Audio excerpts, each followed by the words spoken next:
episode of Something to Wrestle With is brought to you by our friends at SaveWithBruce.com. Bruce, what am I saying?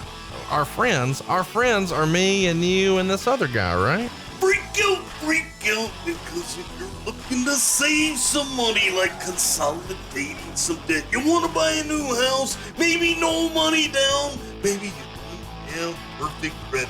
You gotta have perfect credit, right, Conrad? No, sir. You know the deal. You can get into a brand new house with absolutely no money down, and your new house payment, it's going to be less than your current rent. Find out how easy it is to get out of an apartment and into a brand new house at SaveWithBruce.com. And maybe you'd like to take the family on a little summer vacation. Macho, how does no house payments until September sound? What are you saying? I can save 2 months worth of payments? Like skip them? Is that what you're talking about here? You know it, brother. We're talking no payments in July, no payments in August. You're done until September 1st. And come September 1st, you're going to have a better mortgage. Find out how easy it is to save your family tens of thousands of dollars. Get rid of your credit card debt, upgrade some things around the house, even buy a house with no money down at SaveWithBruce.com. That's SaveWithBruce.com. What's that legal information they need? NMLS number 65084, Equal Housing Lender. Oh, yeah. Teamwork makes the dream work.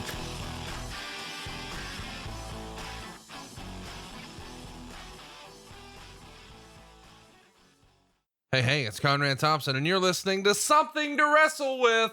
Bruce Prichard. Bruce, what's going on, man? How are you? Man, what do you always say? Busy as a one-arm paper hanger? Yeah, something like that. Yeah, okay. Well, something like that. I'm hanging paper with one arm. Well, I tell you what we're doing. We're giving ourselves high fives and pats on the back because we had a tremendous episode last week on Sable. We had lots of fun talking about Sable, and it's on track to set some new download records for us, and that caught me off guard. But it does prove 20 years later, man, she's still over like Rover. It is absolutely incredible. It just kind of goes to show that the audience from then that everybody was talking about, they were talking about her then. She was over then and still over today. Well, and speaking of over, we are over in Pittsburgh. We're completely sold out, but there is still a chance to come see us in Rochester on July 7th. And we've got tickets on sale right now at BrucePrichard.com. Don't miss us. Saturday, July 7th in Rochester, New York. And of course, we're going to be in Gramercy Theater in Manhattan on August 18th. Of course, that's your SummerSlam weekend. And you can get all these tickets at BrucePrichard.com. But we've got 2 big announcements that people have been waiting on. Bruce, you start us off. Okay, well, we're going to start off in Boston on Sunday, October 21st. We're going to be at the world famous Kowloon Comedy Club, and I'm so excited. Andy Wong over there at the Kowloons, the entire Wong family at Kowloons have invited us in. We're going to be doing our show live and in color on Sunday, October 21st. Tickets are on sale right now. Head on over to BrucePrichard.com for all the information. Bruce, I got to tell you, I've always wanted to do a show in black and white. You're always saying we're doing shows live and in living color. I'd like to do black and white, dead color. No, we got to be in living color. Well, we're going to be in living color when we come to the United Kingdom. Bruce, this has been something people have been asking for a long time. And of course, when you made a trip over last year, you were solo dolo. But this year, the Tag Team Champions of podcasting are back. What's going on, man? Wait a minute, you mean the two-time podcast champions of the world? We can finally announce it, okay? We are coming to the UK in December, and as you said, both of us are coming this time. And we're going to Birmingham, London, Bristol, and Liverpool, the home of the Beatles, and we are going to be there December 6th, 7th, 8th, and 9th, and I'm looking forward. Oh, Jesus Christ, just so looking forward to this. Well, and here's the thing. We're not just doing a show. It's going to be like the ultimate fan experience at this event. You're going to get 2 shows for the price of one. Not only Something to Wrestle With live, but you're also going to get a debut tour of the UK's newest promotion, Fight Forever Wrestling. Our friends and listeners to the show, Jonathan and Simon, they have created this wonderful promotion, Fight Forever Wrestling. They're brothers who are in fact diehard wrestling fans, just like me and you. And now they've got a vision to bring some of the hottest names in the industry who are going to provide you with the ultimate fan experience. So let's talk about who all's going to be there.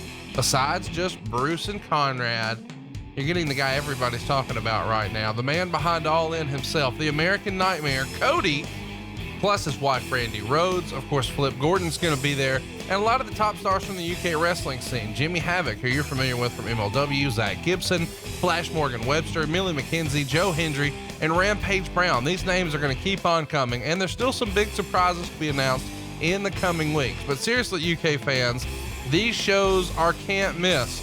You're not only getting Bruce and I, you're getting a wrestling show with all these top stars. Check it out right now, and you can do this over at fightforeverwrestling.com. Tickets are on sale today, and of course you can snag them at brucepritchard.com. And we've even got one of our silly domain names. You know, we're the king of silly domain names here. You can type in ukstw.com. That's ukstw.com. And as if this wasn't enough, they really turned the offer up on this one, did they not, Bruce? Yeah, they did, because there's a whole lot more than even the shows. You said there's a humongous wrestling extravaganza. And you talk about the ultimate fan experience. Well, we mean it, because UK fans, how would you like to sit with Conrad and me and watch the Fight Forever wrestling show? Well, you're going to be able to do it with free beer, free pizza, and a free goodie bag, and a fast track VIP access to all the talent on the show. This is our box of gimmicks tickets, and there's only 12 available each night. Now, these tickets are going to go fast, so don't wait. Get to fightforeverwrestling.com or brucepritchard.com right now. Tickets on sale right now, and you are not going to want to miss this. I am psyched for this trip because, well, it's you and me in the UK. Come on, come see us in December, but get your tickets today and snag one of those box of gimmicks tickets. There's only 12 there. And my shortcut, of course, ukstw.com. That's ukstw.com. And Bruce, I feel like it's time, man. We should just get right into it. Let's talk a little bit about King of the Ring. We're right here on the 20-year anniversary as you and I tape this. When you're listening on the 29th, yesterday was the 20-year anniversary. What a historic show this is. Am I right, Bruce? I think it goes down in history probably as Mick Foley's defining night, and one that he will never, ever forget. But, you know, even going back, the last two matches on this show were pretty damn good. And I enjoyed going back and watching this one. No doubt about it, man. It's one heck of a card. It is a tremendous pay-per-view. I can't recommend it enough. It doesn't get talked about as much because of the one big match, and of course we're going to get there, but there's so much other stuff on here. So if you haven't already, go fire up the WWE Network one day this week and watch King of the Ring 98. As we said yesterday, was the 20-year anniversary. It goes down at the Civic Arena in Pittsburgh, Pennsylvania, and Pittsburgh has always been really a hotbed for wrestling, or at least it feels that way, whether it was, you know, WWF or even, you know, WCW and ECW. They had a lot of shows there, and some of the greats, you know, in the industry, whether it's Bruno Sammartino or Kurt Angle, a guy I grew up on, Shane Douglas, Larry Zbyszko's more in your day, but even the guys on TV now, guys like Corey Graves and Elias, they're all from Pittsburgh. But for some reason, I feel like Pittsburgh sort of gets glossed over in wrestling history. Why don't you think Pittsburgh has a bigger reputation? You know, I think that when people were covering the Northeast and they were covering wrestling for the magazines, especially back in the day, New York and Madison Square Garden, that was the center, and that was the center of the world. And I think a lot of people still consider New York the center of the world. So Pittsburgh was kind of also, you had New York, you had Philadelphia, you had Boston, and Pittsburgh was kind of on that fourth rung of the ladder, if you will. But it was a strong wrestling market. And as you just mentioned, man, some of the greatest of all time, you know, the great Bruno Sammartino hails from Pittsburgh. Kurt Angle is a Pittsburgh native, Olympic gold medalist. So it's produced some of the top talent ever in the wrestling business. And it was always a good draw for us all the time, really. It just feels weird to me that, you know, whenever people talk about big wrestling markets, it feels like even in that state, people talk about Philadelphia more so than Pittsburgh, but what a great history it has. So let's talk about the actual day of event here, because in my research, I found that you guys actually did a party right outside of the building just to create some buzz and some hype. You guys don't do that anymore. But back in the day here in this era, you were trying to, I guess, essentially have like hype parties right outside the building. What can you tell us about those? Well, the idea was to get people there, and we were having, I don't want to say that we were having problems, but there became an issue with people coming in and being in their seats when we came on the air.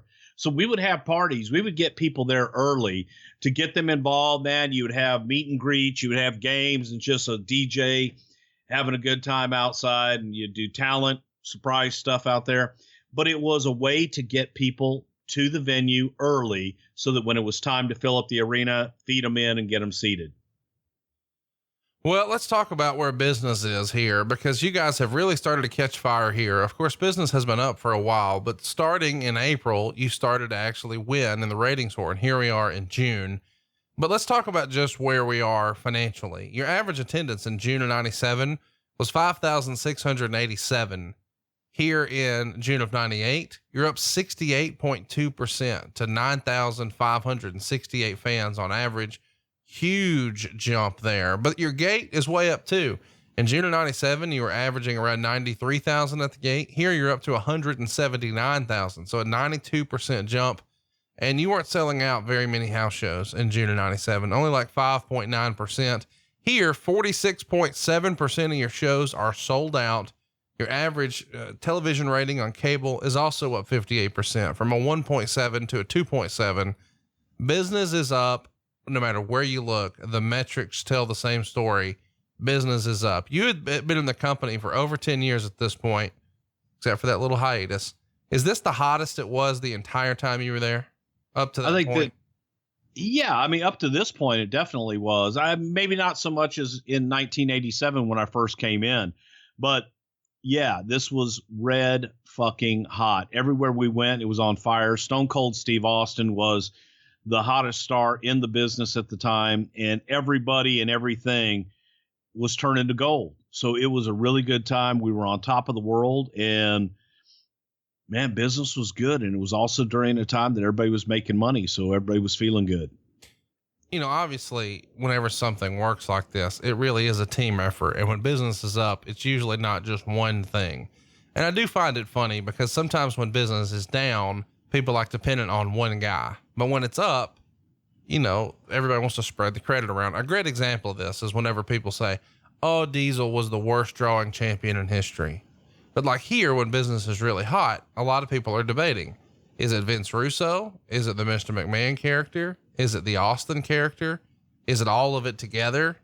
And I'm curious what your takeaway on that is. If you had to sort of pinpoint one thing above all else, obviously it all contributed. Obviously it was all a factor, but was there one single thing that you could put your finger on and say, well, this is what got us there really? Man, Austin was red hot. Austin was that guy that was steering the ship, and Austin was the one that people were paying money to come out and see. So if you were only going to pin it on one guy, who was drawing the houses and what was everybody talking about that was new and that was different, it was Stone Cold Steve Austin. But make no mistake about it, it was a team effort. It's a team effort when you lose. It's a team effort when you win. So when things are doing the shits, it's not just one thing going wrong or one guy with bad ideas. It's bad ideas, it's bad talent, it's bad management, and then when it all works together, it's a perfect storm and does well. And that's what was happening here. Let's talk a little bit about some behind the scenes finagling. Let's go back to May and we'll sort of set the stage for our June pay-per-view here. In mid-May, WCW filed a lawsuit against you guys and the USA Network. And this is essentially a countersuit of sorts. I mean, it's almost identical to what you guys sued them for back in 96. Here, WCW is asking for $2 million in damages because they're saying that you guys have infringed on their trademarks, much like you sued them for Razor and Diesel. Well, now they're saying, you've done that when you invaded WCW. So we've talked about that invasion angle a little bit here, and we'll table the rest of that talk for another time. But when you find out that after you guys had sort of invaded CNN Center and of course the arena in Norfolk, Virginia, and now they're suing, what's your reaction? Well, I think that initially it's like, what the fuck? When you're on top, everybody's going to sue you. And WCW was on top and we were suing them. But also they had breached agreements and they were using our trademarks. We were using, old footage. We were using, Hulk Hogan from the time that we had him, and that we did own those images. We did own that because it was WWE property. So their lawsuit didn't have nearly as much, as far as anything to stand on, really. And they were just kind of countersuing because they were getting their ass kicked at the time and didn't know what else to do. I do feel like it's a little bit like, well, they sued us, so we're suing them type of deal. I mean, more so than it actually being based in reality. Anyway, maybe that's me being a homer. Let's talk about Off the Record, which is a TSN show that I got to tell you, as a kid in Alabama, I heard about all the time because you guys clearly had a great relationship either with TSN or Landsberg or something caused you guys to book guys all the time on Off the Record. And you guys did tremendous ratings whenever Bret Hart or Vince McMahon were on there, but it blew it out of the water when Austin was on around this same time. It's the largest rating they ever had on that show up to that point. What can you tell us about the Off the Record and Landsberg relationship with the WWE? Landsberg was their big talk show guy. He was their Bill O'Reilly of sports, and TSN was the Canadian network. Carl DeMarco, who was the president of WWE Canada, had a good relationship with them and always wanted to strengthen that. And Landsberg was nice to us. I mean, he would put our guys on. He was fair, and it was great exposure for us. So whenever he had a WWE talent on, his ratings went up and our exposure went up. And in Canada, it was a good marriage, but he wasn't an asshole. Let's talk about JYD. This is a bit of a sad news here that we have to cover, but I don't know when we'll talk about JYD again, because you didn't spend a lot of time with him in his WWF run. You came in towards the end, but he passes away in early June. He's killed in a car accident and he's only 45 years old. What can you tell us about your time with the Junkyard Dog? I don't know when we'll talk about him again. JYD was probably one of the most charismatic stars that ever been around, man. Dog, even in the dressing room, he just commanded the locker room. He commanded it just the way that he carried himself. He was a hell of a football player back in the day, but Dog was one of those unique talents that drew money everywhere that he went. And he could come in the opening match, and he could be more over than your main event, no matter where the hell you wanted to bring him in. I was around JYD a lot Mid-South, and JYD left to go to New York and go work for Vince.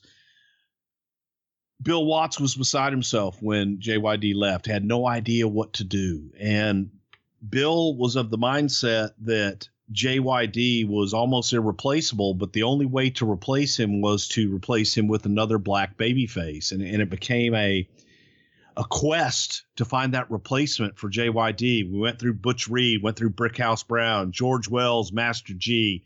I mean, the list is endless. The Sandman or the Snowman and everybody.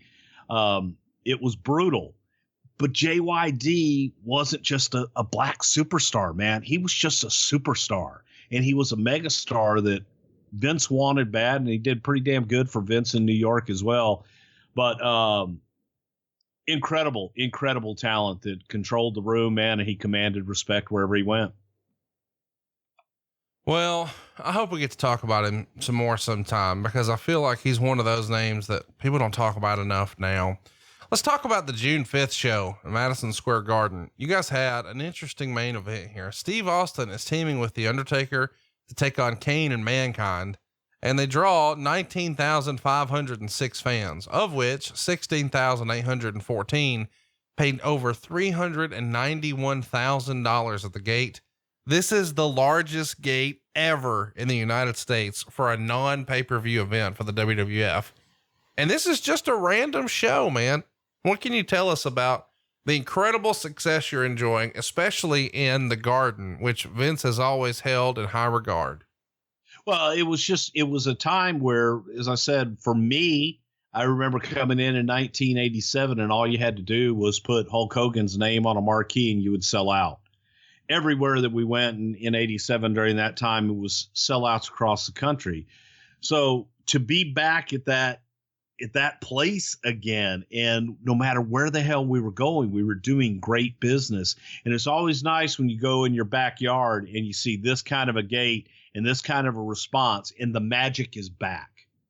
It's like all of a sudden you're in a slump and then you're back. And that was the feeling, to be able to do it in your hometown, in your home arena, which that's what MSG was for Vince. And it's got to be a big deal to Vince because, 3 years prior to this, he couldn't sniff a sellout. He couldn't give away tickets in the Garden. And now, man, he's just on top setting records. There is an interesting thing that we see here on the June 8th Raw. We saw George Martin from the New York Giants and Darnell Autry from the Chicago Bears on Raw to present Mr. McMahon with the Humanitarian of the Year award. And Austin shows up with a black tie, jeans, no shirt or jacket. And Martin claims that he's representing Minority Athletes Network and said McMahon gave less money than he promised and his check bounced twice and his favorite wrestler is Austin. How great is this? It was nice because these guys got it and they like to have fun. They were big fans of the business and they got it. So they came out and they enjoyed fucking with Vince and being able to just amplify that Mr. McMahon character, which was still brand new and which was really hadn't taken off even the way that we had anticipated later on. So, now we're still sitting there going, is there something here? And we were having fun with it and it worked. And it was just guys coming out and getting the joke, if you will. Well, clearly there's something here. I mean, you guys have already had him wrestle Austin on Raw, but the fun continues here. Austin's picking McMahon's pocket, that is, pronouns pal, of $1,200. Then he gives it to the charity and says McMahon is like the tightest SOB in the WWF. And then of course, Undertaker's music plays. And then the Druids bring a casket to the ring, but it winds up being Kane coming out of the casket and Mankind coming from the other side of the ring. And then they put Austin in the casket and Kane stands on top and he's stuck there. And that's when they do the whole, making the fire shoot out of the, what'd y'all call that? I mean, I know you call it a boom technically, but whenever Kane would like motion his hands down and the fire shoots up out of the ring post, was there a name in the industry for that? Well, it's the concussion is the big boom and everything, but it was just, God damn, I don't think we called it anything. God damn it. When he moves his hands down, I want to hear boom. Well, rattle my boots. I'm just guessing they don't call it a concussion today. Raw that night did a 4.32. Nitro did a 4.03. The following week, Raw did a 4.3 and Nitro did a 4. On June 22nd, Raw did a 4.3 and Nitro does a 4.1. At this point, you guys are racking up the wins here, back to back to back. Is there any sort of high-fiving when these ratings come in on Tuesday, or is it just business as usual? Business as usual, move the fuck on and let's continue to do it. Just keep doing what we're doing right. Let's talk a little bit about the June 15th Raw. I feel like this is worth mentioning. Shawn Michaels is here for the first time since WrestleMania, and he's here because they're doing the television in San Antonio. And Meltzer would write, the report from those who saw him was that he mentally appeared to be in better shape than in a long time. He had cut his hair and he was able to sit down and stand upright for periods of time without excruciating pain. Do you remember him showing up here? Because we really haven't seen him since WrestleMania 14 in Boston.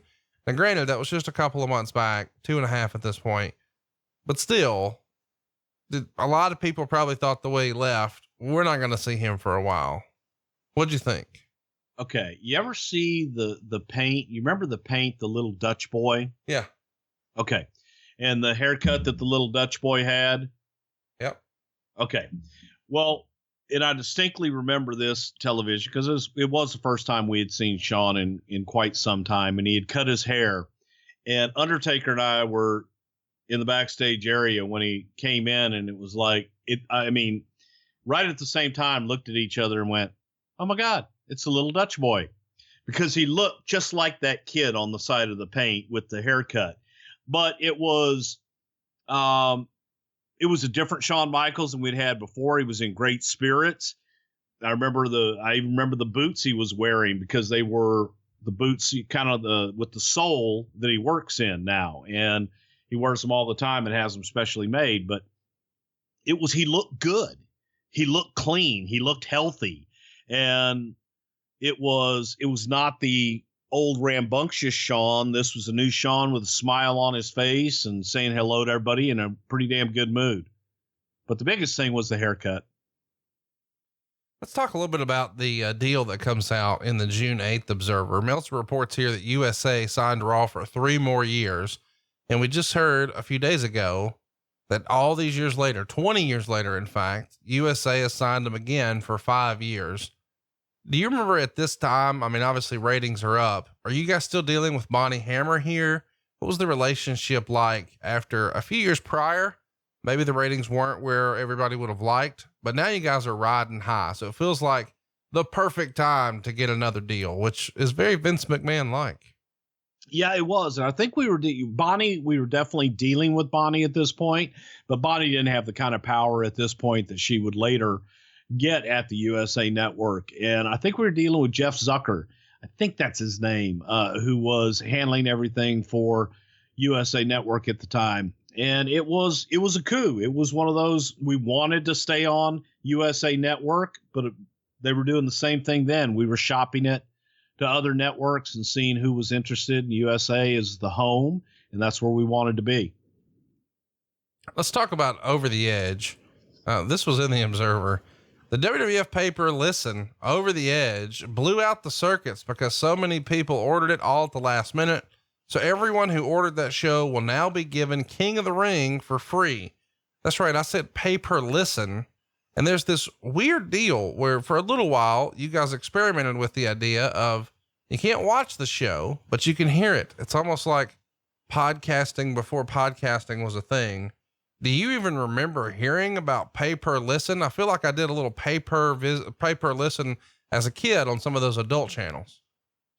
Yeah, I can't say that I have ever even heard of pay per listen. This is the first time I've ever even heard that term. So that might have been something they experimented with, but I was not involved in any way, shape, or form. Never even heard about it.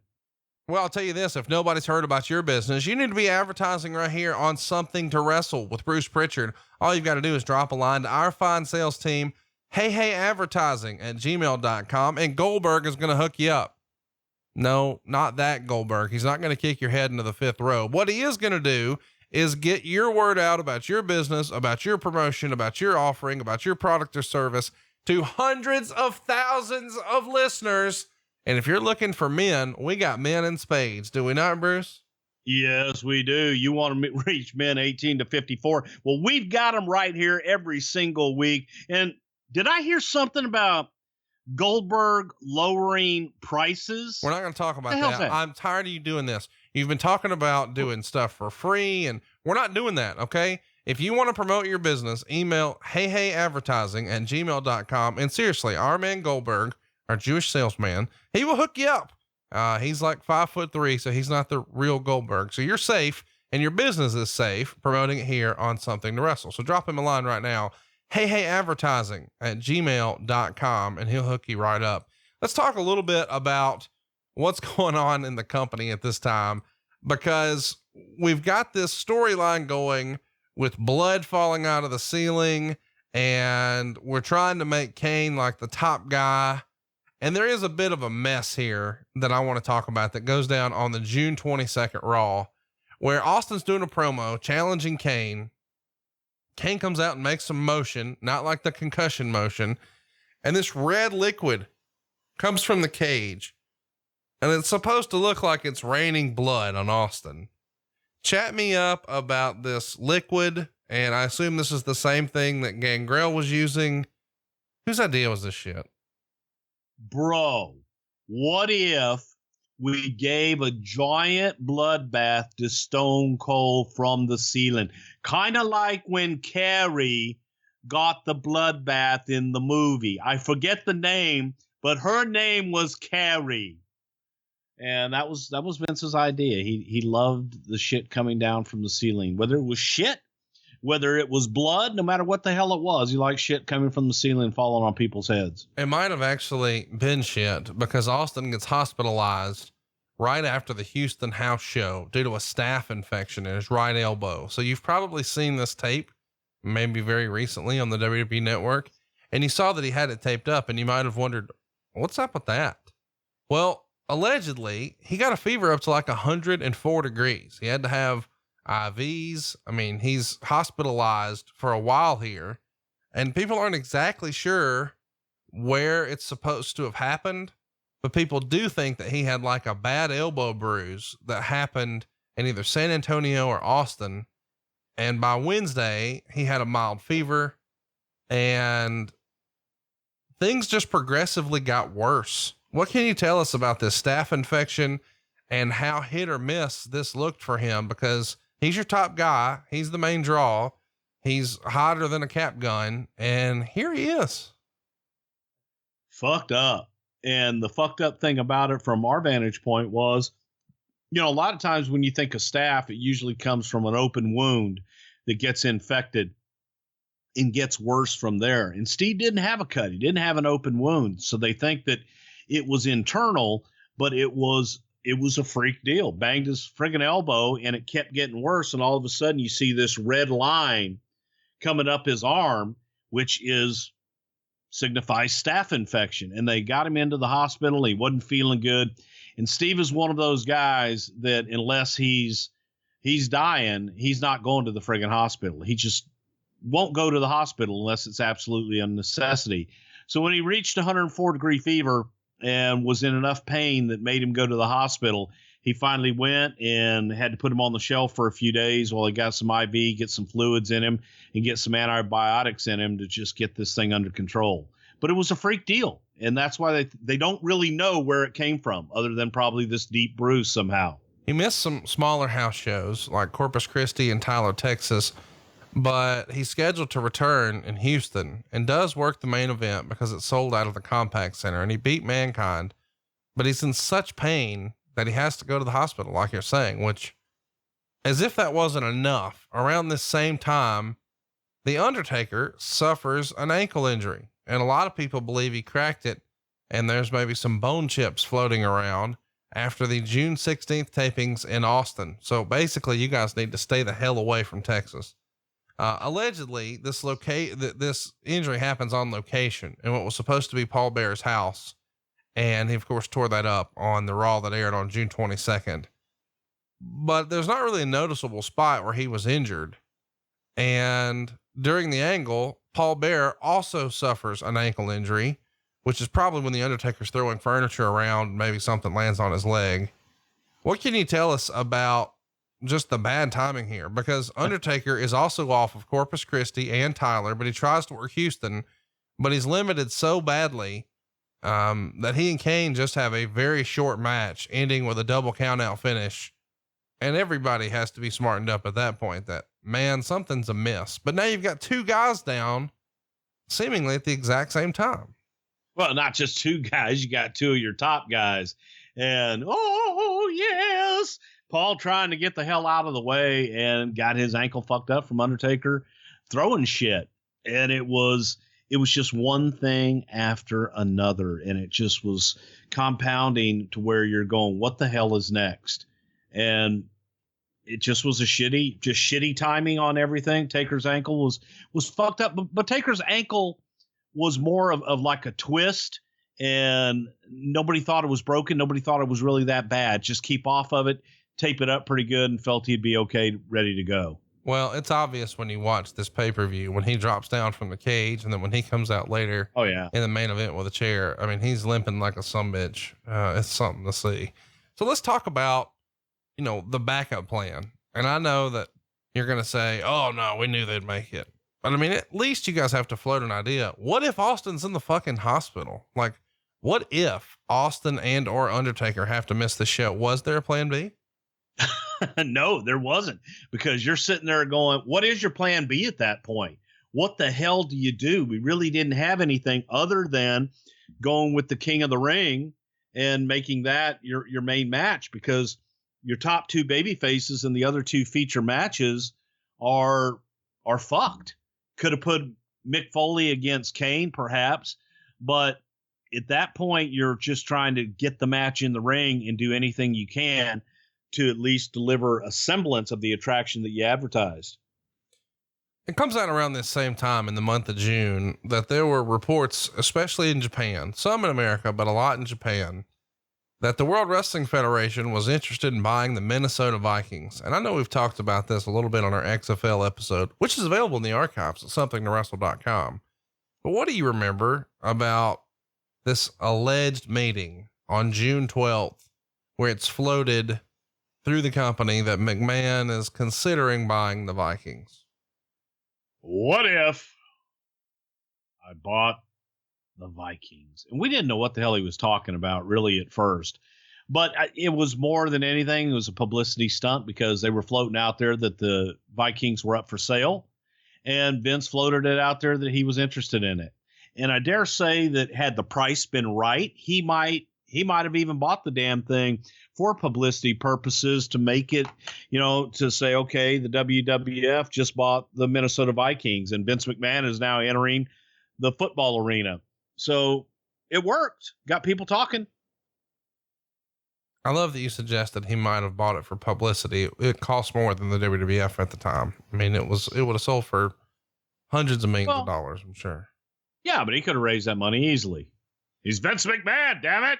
Oh, I'm not doubting him. It is kind of funny to think too, that what if he would have bought the Vikings and like 6 years later, his champion walks out and then tries out for his other business? God damn it, pal. That'd be ludicrous. All right, let's talk about why we're here. King of the Ring 1998. It's a sellout crowd here. 17,087 fans on hand.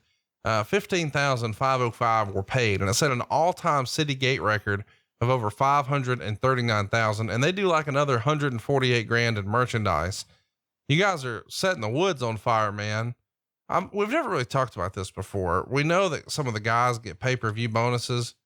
You work in the office at the time. Are you getting any sort of bump when the business is doing so well? Well, I had a very unique deal in that Jim Ross and I, when it came time to negotiate, people get in the office, they would get a yearly bump, and they would go in and they would have their performance review and they would get their raises and what have you.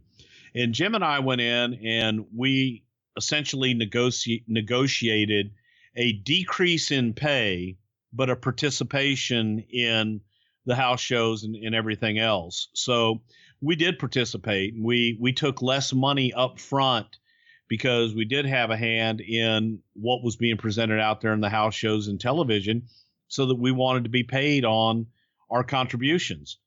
And that's what we did. So I took less money, guaranteed money up front to participate in the back end. Let's talk a little bit about the actual show itself. We start off with an interesting match, to say the least. What can you tell us about our opener here? Well, I'll talk in the Headbangers against the Kaientai and Dick to Go and Funaki. What? I was just waiting on you. I mean, I really just threw that opening match to you just to hear you say that one more time. What, Dick to Go and Men's Teo and Shoichi Funaki? The only one that's left, out of the whole damn match is Funaki, left in the damn company, and he's had a hell of a run. Indeed. Thank you for that. This is an unannounced match. They say they put it together early in the afternoon here. Meltzer would say solid, fast-paced opener, some good moves, but it didn't have time to build. Ultimately, though, the finish sees Michinoku, which is Taka, go ahead and get the pin on Funaki after the Michinoku driver, and it gets 2.25 stars. It does feel a little bit like filler, but I don't know when we'll talk about these guys again. What can you tell us about Men's Teo and Dick to Go? Old Dick to Go. Well, actually, when I watched this match and I started thinking about it, this was our version of the WCW Cruiserweight car wreck match. And that's exactly how Bischoff would explain it to him and tell those guys to go out and give me a car crash. Didn't give a shit about psychology, didn't give a shit about selling or anything else. This was our version of that, where our guys actually sold and did tell a story in the match. But Kaientai, these were, it was a hell of a group that we got from the Michinoku Sasuke's group in Japan. Those guys wanted to get away from Sasuke so bad. And we also had Wally Yamaguchi, who was their manager, who was a long time higher up in Gong magazine. And Wally was a great guy, but it was a spotlight thing. There was only so much that you could do with Terry Boy and old Dick to go, and there's only so much you could really do with them, man. And without having a big flourishing light heavyweight division, this was it. And I'd say it was a damn good, solid match and a good opener. Let's talk a little bit about, and this is fun, I'm excited about this. Sable comes to the ring. Meltzer would write, Sable walks to the ring without tipping over. He just can't help himself. By the way, it's been a while, I'll admit, since I've seen any Sable from this era. I know we just did a Sable episode last week, but I just read, I didn't watch any footage. Sable was Roll Tide here in June of 98. I see why she was getting all these reactions. Well, yeah, but then the Wrestling Observer editorial paper, I can't even call it a newsletter anymore because it's just an editorial bullshit paper. But good God, she looked beautiful. Yeah, it was. There you go. She was Roll Tide, man. She was hot as a firecracker. This outfit was painted on, and this is probably a scene you're familiar with. You've got Vince McMahon coming out with the Stooges, the very early version, Pat Patterson and Gerald Briscoe. And as Sable turns to leave, Pat Patterson pats her on the ass, and Jim Ross has an interesting comment. And then she slaps Pat Patterson, and they show the replay multiple times. And it does feel a little bit like during McMahon's promo, he's trying to stretch for time. And I'm not saying this as someone who knows what's going on, but it does feel like if you know that Austin's hurt and you know that Undertaker's hurt and you know this other match wasn't even advertised, and now we've got a Vince McMahon promo in the middle of a pay-per-view, it feels like we're trying to just give the crowd something either entertaining or whatever, but we're trying to just fill for time here. Is that fair to say? Yes and no. And it was more of along the lines of Vince was looking at the pay-per-views and saying, why are the pay-per-views just a wrestling show? Why aren't we giving people more on the pay-per-views like they get on Monday Night Raw? When they tune into a pay-per-view, they want the same storylines continued from Monday Night Raw. And he felt that the pay-per-views should give more of the same shit that we give them on Raw. More backstage stuff, more in-ring promos. So that's what he was trying to do there. And yes, and also kill time. We also did it later on in the show with Paul Bearer. But some of the comments, I mean, listening to Jim Ross and talk about, my Oklahoma buddies would marry her dog just to be a part of that family right there. Talking about Sable when she came to the ring, and just going back and listening to some of Lawler. Lawler and JR's commentary on this show was priceless. It was good shit. Well, and I'll tell you this, it was clear, when this whole Sable segment was done, that they were not done with her and McMahon, and that was going to continue. And I couldn't help but wonder, do you think that at this point, Vince McMahon could have used any of that Ageless Male Max? Well, I think sometimes, Conrad, it's just when you start feeling lazier, softer, and fatter, man. You need a little testosterone to get yourself going. I mean, God damn it. We need to bring the men of this country back to greatness. And it's easier than ever with Ageless Male Max. That's right. Ageless Male Max is a patent pending formula with an ingredient that helps you boost your total testosterone. It promotes a greater increase in muscle size and twice the reduction in body fat percentage than just exercise alone. Plus an amazing 64% increase in nitric oxide, which can be handy in the gym, or so I hear, and in the bedroom. Now here is what you need to know. You can take your manhood to the max by trying your very first 30-day bottle. Wait a minute, Bruce. This is no. Free. Say it, Conrad. I want to hear it from your mouth. I want you to tell everybody that, and by the way, they don't get 10 days, not 15 days. They get a full 30-day supply of Ageless Male Max for how much? Free. That's right, free. And all you have to do is text the word SLAM to 79-79-79 That's right. Text the word SLAM, SLAM. Okay, listen, I can get behind this because it's finally a formula that boosts total testosterone. And if your results with Ageless Male Max are too intense, you should decrease use. That's a disclaimer we're required to read here, folks, because this stuff's going to work. So for your bottle, text SLAM to... Will you stop saying free? But it's free, Conrad. They're not going to advertise here again if you keep giving all their stuff away. Now, you do have to pay your shipping and handling, and I'm glad you got to give them something because, I mean, this is crazy. For your free bottle, I can't believe I had to say that. Text SLAM to 79-79-79. Text SLAM to 79-79-79. And, of course, your message and data rates may apply. But you get a free 30-day full supply. I don't know how long they're going to let you do this. You do have to pay the shipping and handling, though, but for 30 days worth. I'm doing it right now. Well, I don't know that you need any more. I've seen you shaking your ass on the WWE Network for like a month now. You like that. So let's talk about the King of the Ring semifinal, because up next, man, you talk about a tale of two styles here. It's Ken Shamrock and Jeff Jarrett. And Meltzer would write the crowd wasn't into the match at all. And he says they didn't miss any moves. There was nothing wrong with it. They just didn't have enough time to build a match and they had no heat going in. He would write, Shamrock nearly killed himself when he did a running Hurricane Rana and in turning over appeared to hit his head on the mat and then clamped on the ankle lock for submission. 1 star.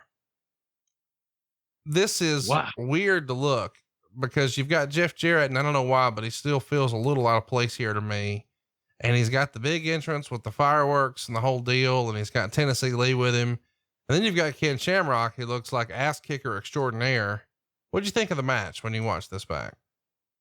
Good God. I thought that they had a pretty damn good match. I mean, it wasn't 18-star Fernum Snabitz reverse double explanation Hurricane Rana, but it was a damn good match. It was solid and it did what it meant to do. And that was get Ken Shamrock over like a damn monster. No, he was that for sure. I guess we should mention that on his way in, he beat Kama and Mark Henry to get here. And Jeff had to beat Farouk and Mark Mero. Shamrock on this bad landing here on the Frankensteiner. Probably been a while since you saw that.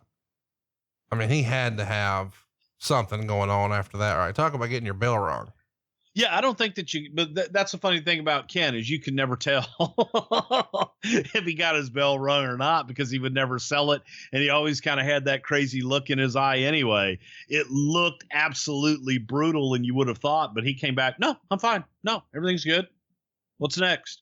Just kind of bobbing his head, ready to go eat somebody. In the other semifinal, we got Rocky Maivia pinning Dan Severn in 4 minutes and 25 seconds. Meltzer would write, awful. Also, no heat. He was not a fan, and he says Severn's inexperience at selling was killing the match. And he says Maivia's knee was giving him a lot of trouble and made his stomps look weak. In the end, he gave it a -0.5 star. Maivia, of course, gets the win here. What'd you think? I mean, Meltzer takes a hard stand here, and he says, this may have been the first pinfall loss Severn has ever taken as a pro wrestler. While there was no other way out of this, the finish does kill Severn as an international pro wrestling attraction because all he had to offer was that nobody had ever beaten him. But of course, he had to lose here. What'd you think? I thought it was the drizzling shits. It was absolutely fucking terrible. It was clash of styles, clash of personalities. And as much as I like Dan Severn personally, it just, the WWE wasn't the place to highlight Dan Severn's talents. Dan, legit badass, great in the UFC and all that, but Dan couldn't make that crossover into the mainstream. There was a spot there where he grabbed Rock's knee and falls on Rock's knee, and you even see Rock, camera was right in his face, where he no-sold it, but he sold it with a God damn it. And you could tell he was pissed and hurting. And there's not much you can do with Dan Severn if he doesn't want to do it. So that you add that to the issue, and the match absolutely sucked. Actually, I have to improve just to suck.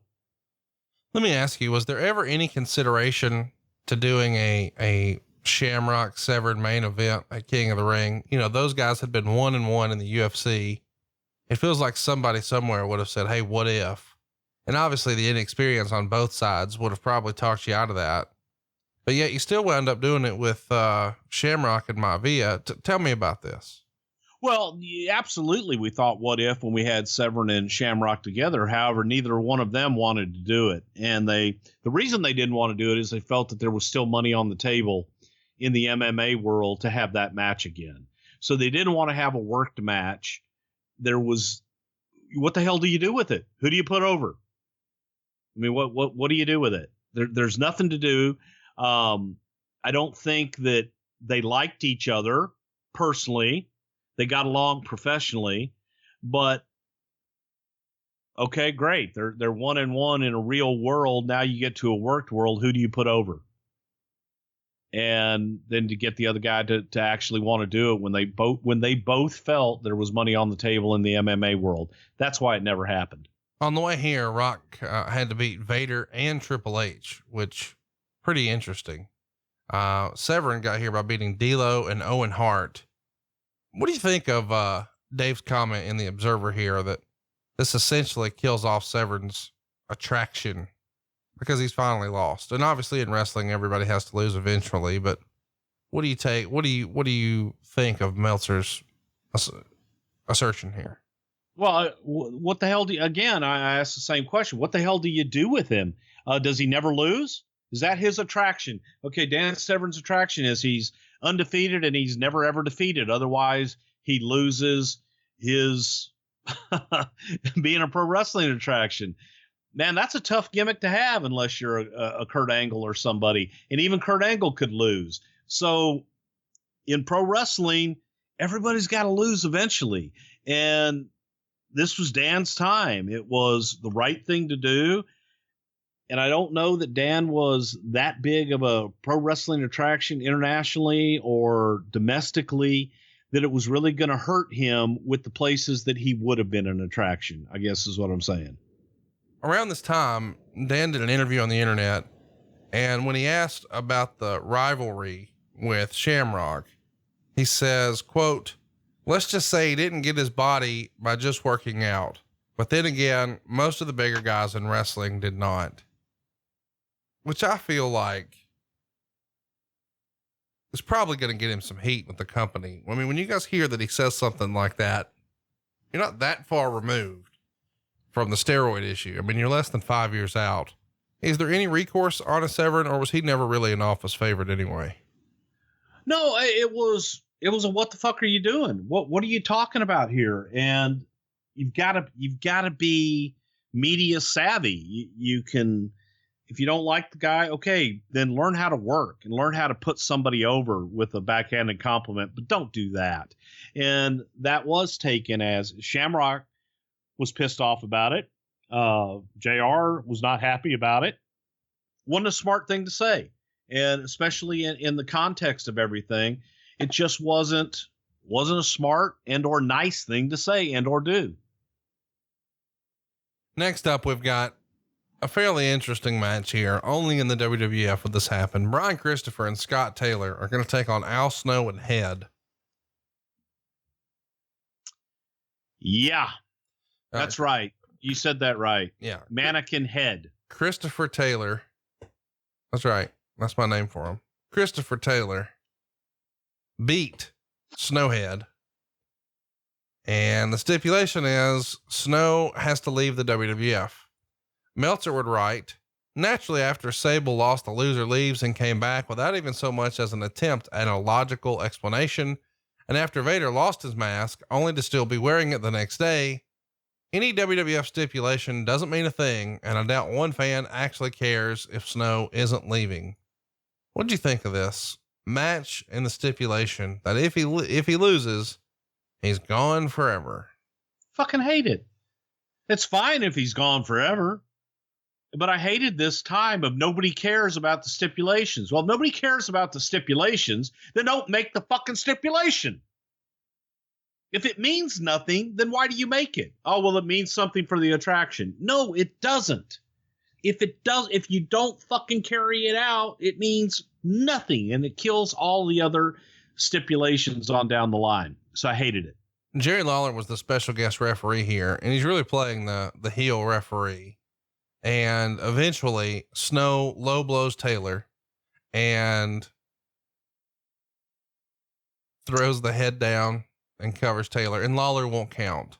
So then Brian Christopher gets a bottle of Head and Shoulders shampoo and put head on the bottle and then covered both with Lawler counting 3, since the shampoo bottle represented the head's shoulders. Yeah. Head and shoulders. Meltzer would write, sometimes the comedy works and sometimes it doesn't. And this time it didn't even come close. Even Jim Ross basically admitted it was a travesty on television, which may also be a first. -2 stars. Head and Shoulders. Bro, they're gonna love it because they're gonna pop when they say, how can you pin the head? The head got no shoulders. So we put the shoulders on the head and the shoulders. They're gonna love it. Now let's run through this. There are other podcasts that have a meltdown in 2018 when someone wrestles a blow up doll. And I agree. Maybe that's not very old school, but good Lord, 20 years ago, we've got mannequin heads and shampoo bottles, bro. Yeah. Fucking horrible. Embarrassing. It was embarrassing. It really and truly was. And for those old school guys, me, Jerry Briscoe, it just, you sit there and scratch your head and go, what the fuck? Because it's, those are the things that people would point at and make fun of, and rightfully so. How do you defend that?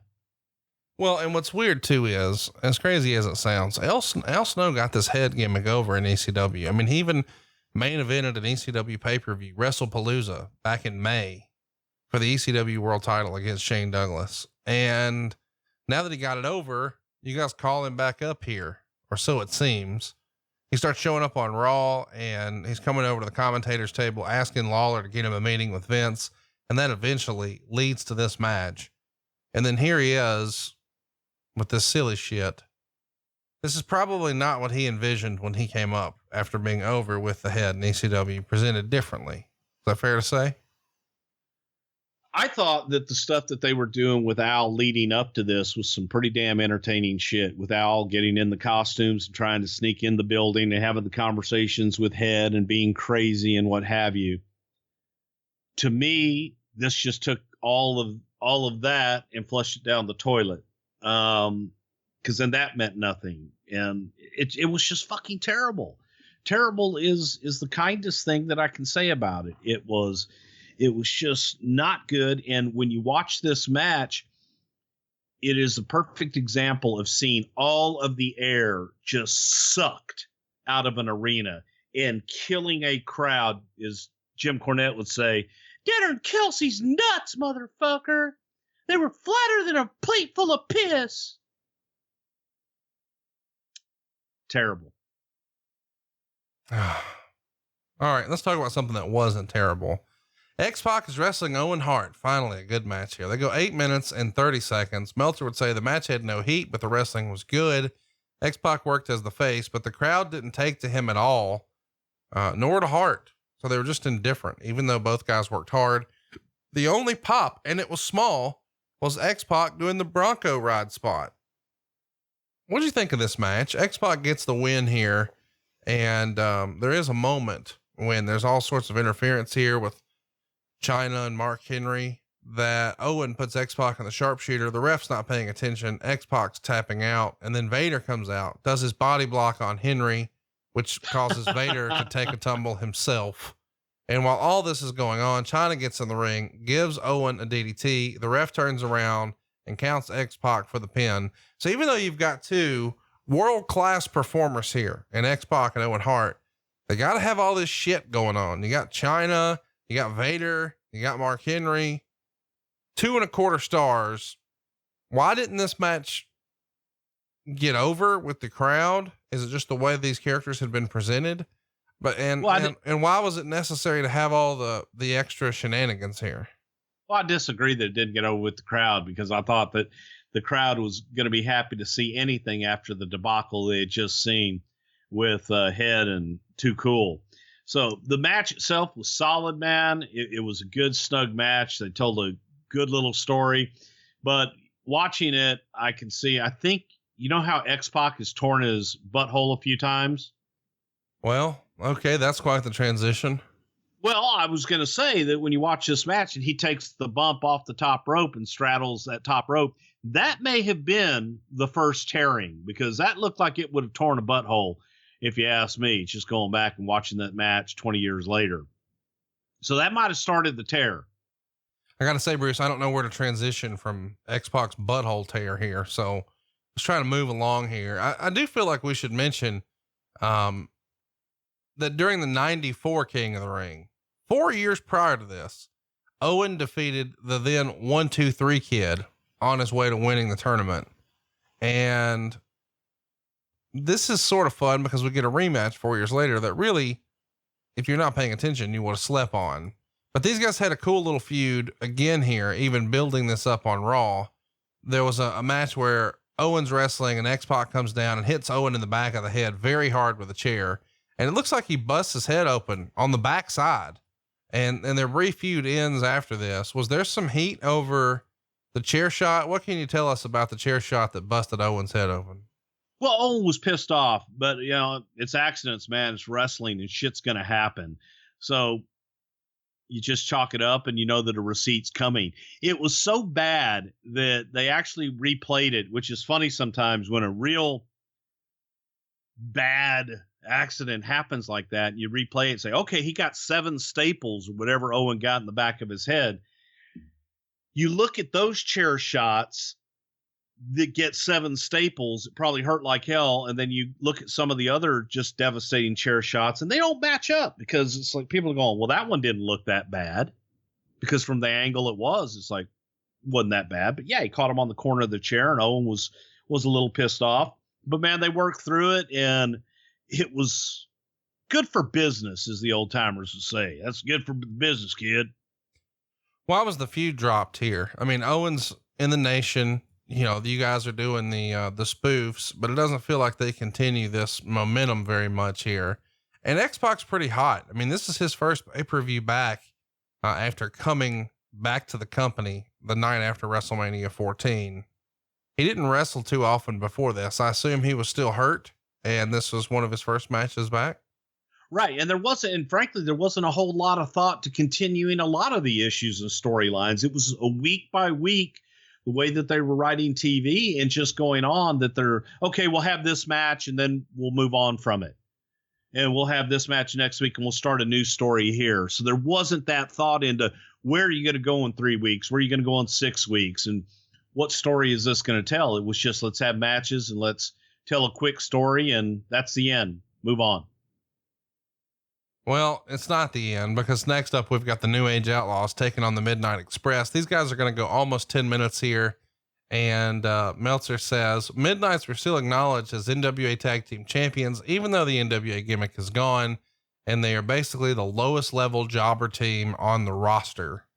He gives it a 1.5 stars. Of course, you know what's coming.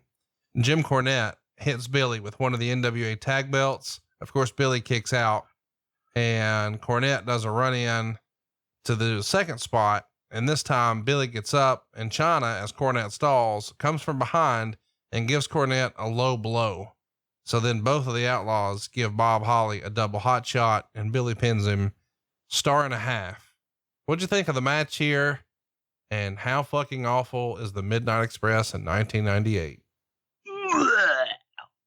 It was fucking awful. No chemistry whatsoever. And the crazy thing about that is Billy and Bart were tag team partners for a long time. They had chemistry as a tag team against each other, drizzling shit.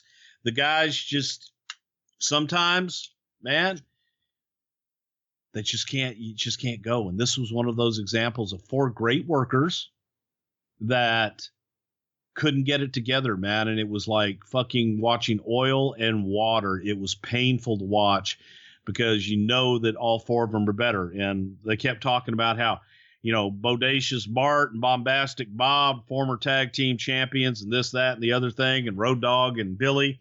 It just sucked. It just sucked.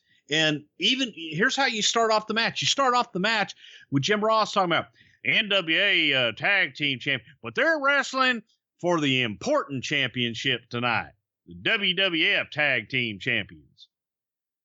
So now all of a sudden you've already discounted your tag team in the new Midnight Express. They don't mean shit.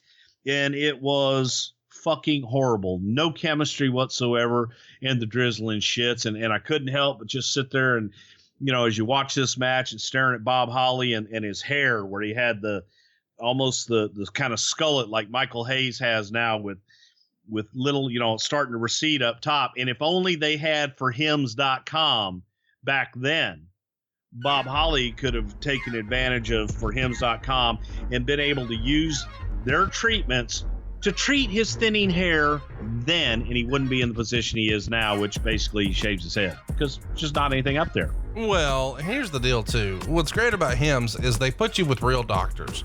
And so now you've got a real doctor giving you a real solution, and you're not going to have to break the bank to do it. And I want you to know that this is basically the well-known generic equivalent of those name brand prescriptions that you've heard about that cost you an arm and a leg. You see, as proof, forhims.com has even shared real before and after photos by actual clients, and you can check it out on their Instagram, and you really should. They're awesome. And for more information, you can go to forhims.com, and you can see that they've got FDA approved prescription solutions that are backed by science. It's not some hocus pocus. But the thing I know Bob would like the most, there's no waiting room, no awkward doctor's visits. Just answer a couple of quick questions, upload some photos, and a doctor will prescribe you the prescription meds that you need. And then here they ship it discreetly to your door. So if you don't want anybody to know that you're bald, they don't have to. Well, yeah, and for our listeners this month, for just $5, you can get yes, for only $5, you can get a trial month of Hims today, right now, while the supply lasts. All you got to do is go to forhims.com/WWE, and you get all the details, but you get a trial month, Bruce, of Hims, just $5 today, right Bruce. Now. Do it. No, that would normally cost hundreds of dollars at the pharmacy. If you're giving this stuff away for $5, they're going to be pissed. Go to forhims.com/WWE. You only pay $5 today, and you get a full trial month. So check it out, forhims.com/WWE, forhims.com/WWE. Another guy who might could have used this is the Macho Man. What would he have to say about forhims.com? Oh yeah, freak out, because forhims.com right now, I would go with the free, well, not a free trial, but 1 month trial for only $5, forhims.com. No doctor, no prescription, it's easy, /WWE. Let's talk about Ken Shamrock beating Rocky Maivia, 14 minutes and 9 seconds. Shamrock becomes your King of the Ring tournament winner. And of course, Hunter Hearst Helmsley is there doing ringside commentary. What'd you think of his commentary? What'd you think of the match? And this is really a trilogy because these guys had 3 matches in 98 on pay-per-view, the Rumble, WrestleMania, and now this one. Of the 3 matches, which one did you prefer? God, I can't pick one, but these guys, Rock and Shamrock, they enjoyed working with each other. And as little chemistry as the tag match had before, you had chemistry with Rock and Shamrock. But for me, you know, you asked about Hunter's commentary. I thought it was drizzling shits. I hated Hunter on commentary because it was all that smart ass shit. And it sounded like a 16-year-old teenager with all of his one-liners and cute little things that they had to get in. And it took away from the match, and it just took away from it. And they're trying to do stuff with Rock and Hunter, and I get all that shit, but there's a way to get your talent over and get the guys in the ring over, get yourself over without burying people with the smart ass shit all the time. And to me, it was just way too much. I can't believe you said something negative. I always say negative shit. Wow. I'm proud of you. See if I can get you to do that on the network sometime. Ask me the question on the network. Oh my God. It's up to me to do everything. I forget. Goddamn right. So the match gets 3.25 stars. I dug the match. There was something about Shamrock and Rock that just clicked for me. How did these guys enjoy working with each other? They loved working with each other, and that's why it showed. That's why you enjoyed it. And you enjoyed it because you get lost in it, and it felt real. And when they got out there, everything that Shamrock did, and the one thing I always loved about guys like Ken Shamrock and Kurt Angle was, yes, they had their finish, the same thing they went to, but they always went into it in a unique and different way. So you always saw something new from him, and that's what you got here. And it was a great coming out party for Ken Shamrock to try and do something with him and get him over. I do want to point out here that Shamrock becomes king of the ring, and it looks like he's going to be poised for big things, because in this era, that was certainly, what was next. I mean, you saw Hunter level up, you saw Austin level up, you saw Owen and Brett. I mean, everybody who's won king of the ring goes on to do big things for the most part. And he eventually wins the Intercontinental title, but then he joins the corporation, and it feels like he never really gets to a regular main event spot. In hindsight, and I've asked you this before, but we've watched more stuff recently. You changed your opinion on Shamrock? Do you think that Shamrock was a missed opportunity to be in the main events? I think that what happened with Ken Shamrock is timing, that if he had been in any other time with not so many top guys, look at the level of top talent we had. There's only so many people that can be in that top spot. And had Kenny come in a little bit prior to or a little bit after, it might have been different. But in that time frame that Ken came in, that was as far as he was going to rise. So let's talk about why we're here. It feels like we have been building to this moment as we're over an hour into the show. The match that changed everything. The Undertaker gets a win over Mankind. It officially goes about 16 minutes in this Hell in a Cell match. I don't know. I mean, there's no way for us to really just talk about the match without talking about everything that led up to it and the memories of the match. And I feel like now's one of those times where I'm just going to I'm going to lay out and I'm going to let you talk about this from everything that was happening sort of behind the scenes that week. And then I'll chime in, because this is one of those stories that people have been asking about for a long time. I mean, Mick Foley has made this part of his tour all year, the 20 Years of Hell tour. He's been doing comedy clubs across the nation, and I think he's even going to take it to Australia later. And it's all about this match, really. It's maybe the most famous match in company history, certainly in this era. I mean, you could say Andre Hogan was bigger, but that was a little before my time. Here, this is as big as it was. I mean, people are still making references to it in a way they don't talk about any other match. So let's start from the beginning. When did you first hear that they were going to do Hell in a Cell, and sort of take us through all of this? Well, leading up to it, there was a lot of talk about doing, at the time, it was Mankind and Stone Cold for the championship. And this would have been, had we gone with that match, it would have been, I believe, the third time that Steve and Mick Foley would have worked. And I just don't think that in a row on pay-per-view. Yeah. And there wasn't I don't want to say there wasn't any confidence in it, but Vince McMahon didn't feel that attraction for a third time was what we needed. And he wanted to do something different. He wanted to shake it up, and he wanted to do unpredictable in something nobody would ever call, which is what they did with Kane. So leading up to that, then you get to the point of, okay, then what the hell do you do with Mick? We've been building Mick with Steve, and then now Undertaker really doesn't have a dancing partner.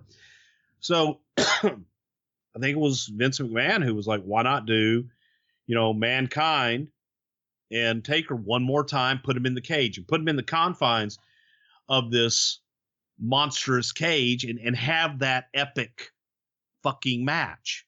Well, it's also mentioned, Foley wrote about this, of course, in his book, that Russo breaks the news to him, quote, "Cactus, we're just concerned the audience won't buy another match with you and Steve." And originally this was supposed to be the blow off with Mankind Austin in the cage. So Mankind sort of assumes, okay, well, I'm out of the cell and he gets good news from Russo. Oh no, you're still in the cell. They're just going to do it with the Undertaker. But in Mankind's mind, Mick Foley's mind at the time, he's got to be not overjoyed with that either, because you went from working with the tippy top guy who's got a staph infection to now the not as hot guy, but still a major guy, but a guy you've had 6 pay-per-view matches with. And oh, by the way, he can't walk. He's got a jacked up ankle. Right. And I think that Mick kind of felt, what the hell do I do now? And both guys, Taker felt the same way. Taker kind of felt like, what else do we have to do that we haven't already done? And you put him in the cell, and now that raises expectations as, there had been this Shawn Michaels and Undertaker great cell match that everybody is raving about. How do you top that? And that was Mick Foley's mindset, is how in the fuck do I top what Undertaker did with Shawn Michaels? So as legend has it, I believe, and I'd always thought it was a lot of Mick Foley, but it was Mick Foley and Terry Funk going back and just talking about, what the hell can we do? What can I do to make this match different? How do we take this to the next level? And the funny thing was Mick, after watching the match, was kind of like, there's nothing we can do. What the fuck? How do you top this match? And as legend has it, it was Terry Funk that said to him, start the match on top of the cage. Which you would think when you hear that, where the fuck do we go from there? If we're starting on top, where do we go from there? Now, if you haven't watched the first Hell in a Cell, you really should go watch that, because Undertaker Shawn Michaels really set a new precedent. I know you hate it, but Meltzer gave it 5 stars, and that match is tremendous. We've covered it in our archive, somethingtowrestle.com. And even Mankind would write in his book that when he watched this match with Terry, that Terry said, Cactus, that's going to be difficult to beat. And so he suggests starting at the top. And I think everybody naturally thinks, well, where do you go from there? Goddamn kid, just get on the top of the fucking cage. Start it up there. Make that big bastard chase you. Well, not only where the hell do you go from there? My first question when I'm hearing is, how the fuck do you even get there at the beginning? You got to get there at some point. And when I heard what they had laid out, it's kind of like, okay, then what? You throw him off the cage. He takes this great bump. That should be the end. That's the finish. Where the fuck do you go from there? And when Mick says, we're going to climb back up and go back up to the top, but you just got thrown off through a fucking table. Then what? We're going to go through the cage. Wait a minute. You're starting on top of the cage. You're getting thrown off. Then you're going to climb back on top of the cage. You can completely kill the bump that you just fucking took. Yep. And then you're going to go through the fucking cage. Yep. To the ring. Mm-hmm. I just don't fucking get it. But as they laid it out and you start talking about it, the way when you tell somebody, like I just told you, it's like, okay, start on top. Bam, we're going to have a fight on top of the cage. I've got a fucking chair. King Cancun, boom, big bump off the fucking top. Boom, go carry him out. You come down off the cage. They think I'm done. I come back, jump up on the fucking top of the cage. We go again. This time, you choke slam me through the fucking cage. It doesn't make sense. However, when you watch how they did it and the time, when Mick Foley took the initial bump, the first bump off the top of the fucking cell, he didn't move. He just laid there like a sack of shit and did not fucking move. Jim Ross's call on that was, oh my God, he's broken in half. Good God, he's broken in half. You believed it. And the way they shot it and got off of it, because it gave you the impression that, oh my God, he's not moving. He could very well be dead. And that was a scary thing. And Mick took it so damn well that no one really knew, other than Terry when he got down there and made sure he was okay. But Mick separated his fucking shoulder on the bump. And he thought that was, well, that's okay. I just separated my shoulder. Then they go through and everybody talks about all that, the bump. Everybody thinks that bump from the top of the cage through the table, what a horrific bump is. The bump, the scary bump, the bad bump was the bump he took off the top of the cage onto that fucking concrete ring that we used to have. And that wasn't supposed to happen that way either. The original idea behind the bump in the ring was when they got back up to the top of the cage, that they fought on top of the cage until Taker picks Mick up and goes to slam him through the cage. And when he choke slams him, a little bit of the cage gives, and you see it give. And Taker looks down, and Mick's there, and he picks Mick back up, takes him back up again, and choke slams him a second time. And more of the cage gives. And the people are watching, and they're seeing the cage start to sink from the top, and Foley's body weight is starting to come down and shit. And Taker reaches over and fucking on that third time, hopefully, and now he crashes through.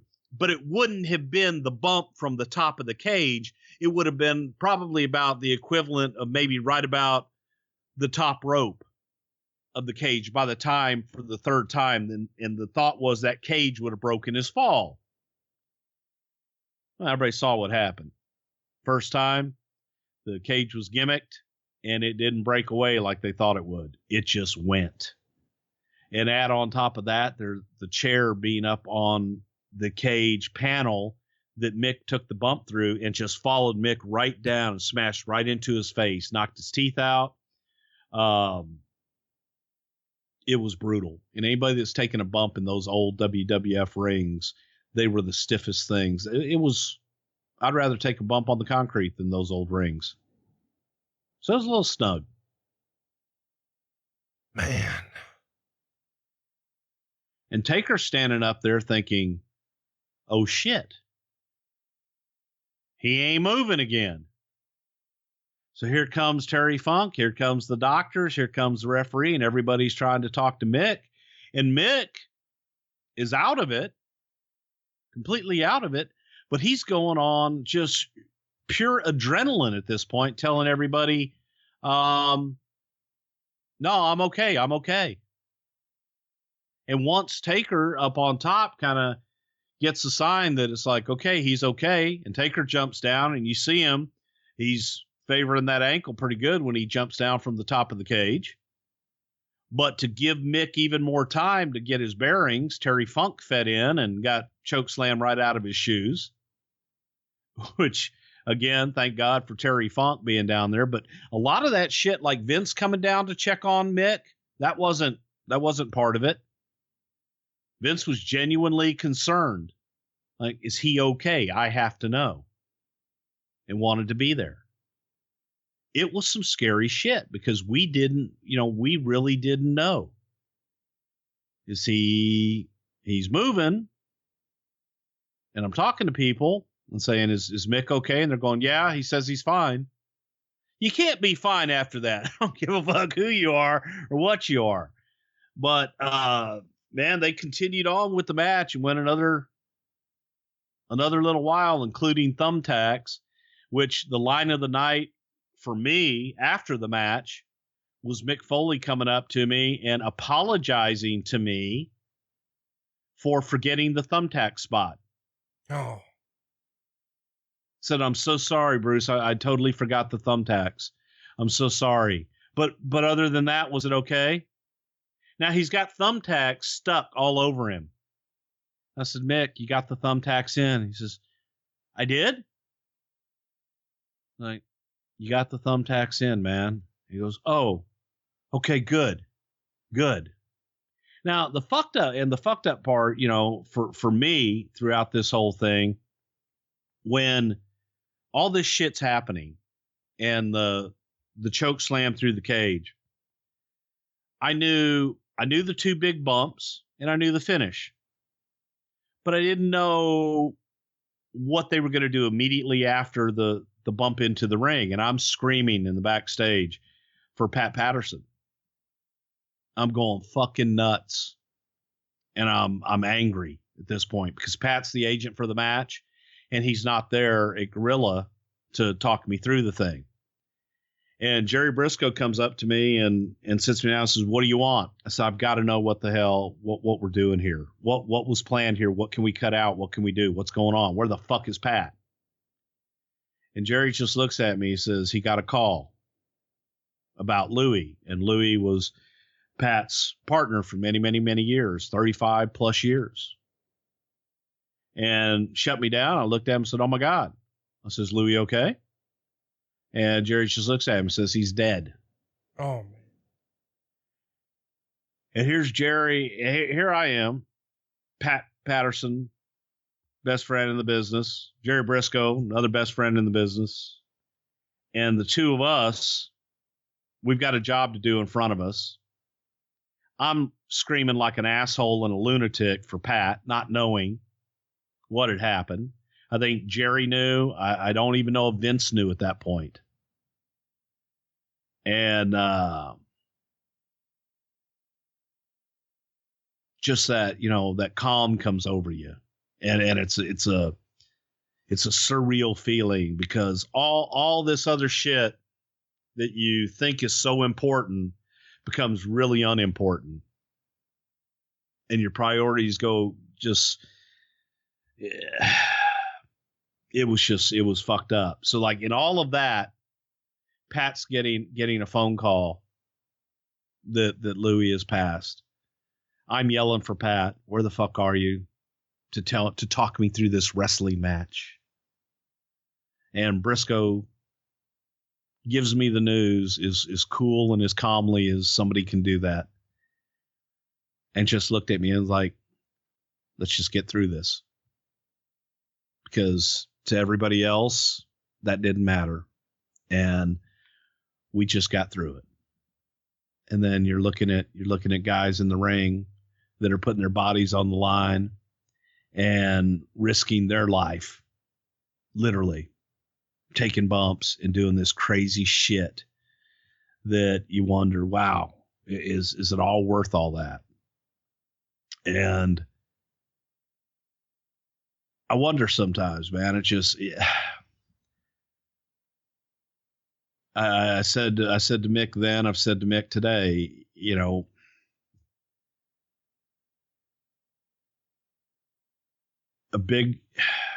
I just hated the punishment he put his body through.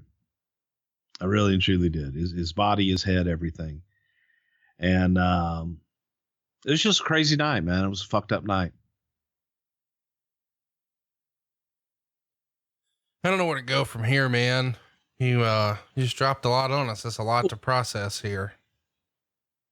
It put shit in perspective, I guess, because like I said, it's for the moment.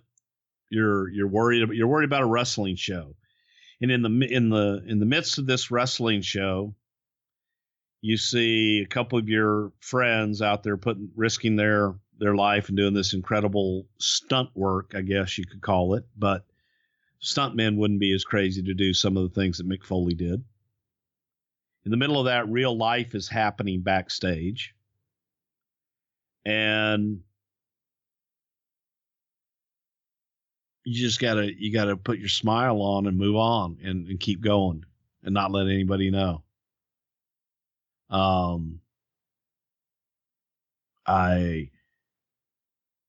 This is another night, the Rock, because Rock and Pat were very close, and thank God he was there to be with Pat and shit. And I think Linda McMahon was there, but it was, man, it was a lot of shit. That's the untold portion of the Hell in a Cell in Pittsburgh that night of everything else going on and Pat losing Louis. Well, it was just a crazy, crazy night. And then, you know, they went on, and I remember Vince just sitting there thinking, you know, goddamn, tell them to go home. You know, what else are they going to do? And I'm like, I don't know. I don't know. I know Mick had a thumbtack spot in here, but I think they're going to skip that. And then he goes and gets the fucking thumbtacks. So it was a night to remember. It's a night I will never, ever, ever forget, just on so many levels.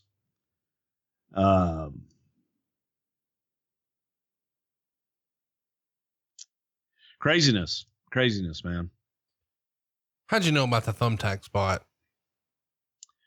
I knew that the thumbtacks were under there. Mick had told me about that spot beforehand. I mean, this is the first time they've been used in the WWE, right? Yes, and they were sterile. And how does Richie Posner? How does that work? I mean, does he get it approved through somebody? Does he tell you on Monday, hey, I need a bag of thumbtacks, and then you guys are thinking of safety and you have somebody sterilize them, or what's the process? Yeah, Richie Posner got a bunch of thumbtacks and got them sterilized just to make it as safe as taking a bump on thumbtacks can be. And got a huge bag of them, and Mick decided how many he wanted to use and put them underneath the ring. So we knew that probably a few days beforehand. Is there any hesitation? I mean, it's a major moment in the company to use a weapon like this. You guys have never used anything like thumbtacks before, and you would probably have argued if you heard that, you know, guys were doing it, you know, in combat zone wrestling or something like that. Oh, that's silly horseshit. But yeah, here it's okay. Why the change? Well, I think that it was pitched to Vince. Vince, come on, you're putting us out there to do this Hell in a Cell match. We've worked 6 times. We got to do something different. I promise it won't be too much. And Mick could be pretty convincing in his arguments and selling shit to Vince. And he was able to sell it. I didn't like it. I don't know that Vince McMahon really liked it, but he approved it and he let him do it. Did he approve it because he had taken the Austin match away from him and he felt like he needed to give him something? I think that he felt for the match and for everything that he was feeling their pain of, hey, yeah, this is the 7th time we're working with each other in a big match. It's got to be different. We need to have something different, as if the 2 big bumps weren't enough. When did Vince McMahon know about throwing motherfuckers off cages? Probably early in that week.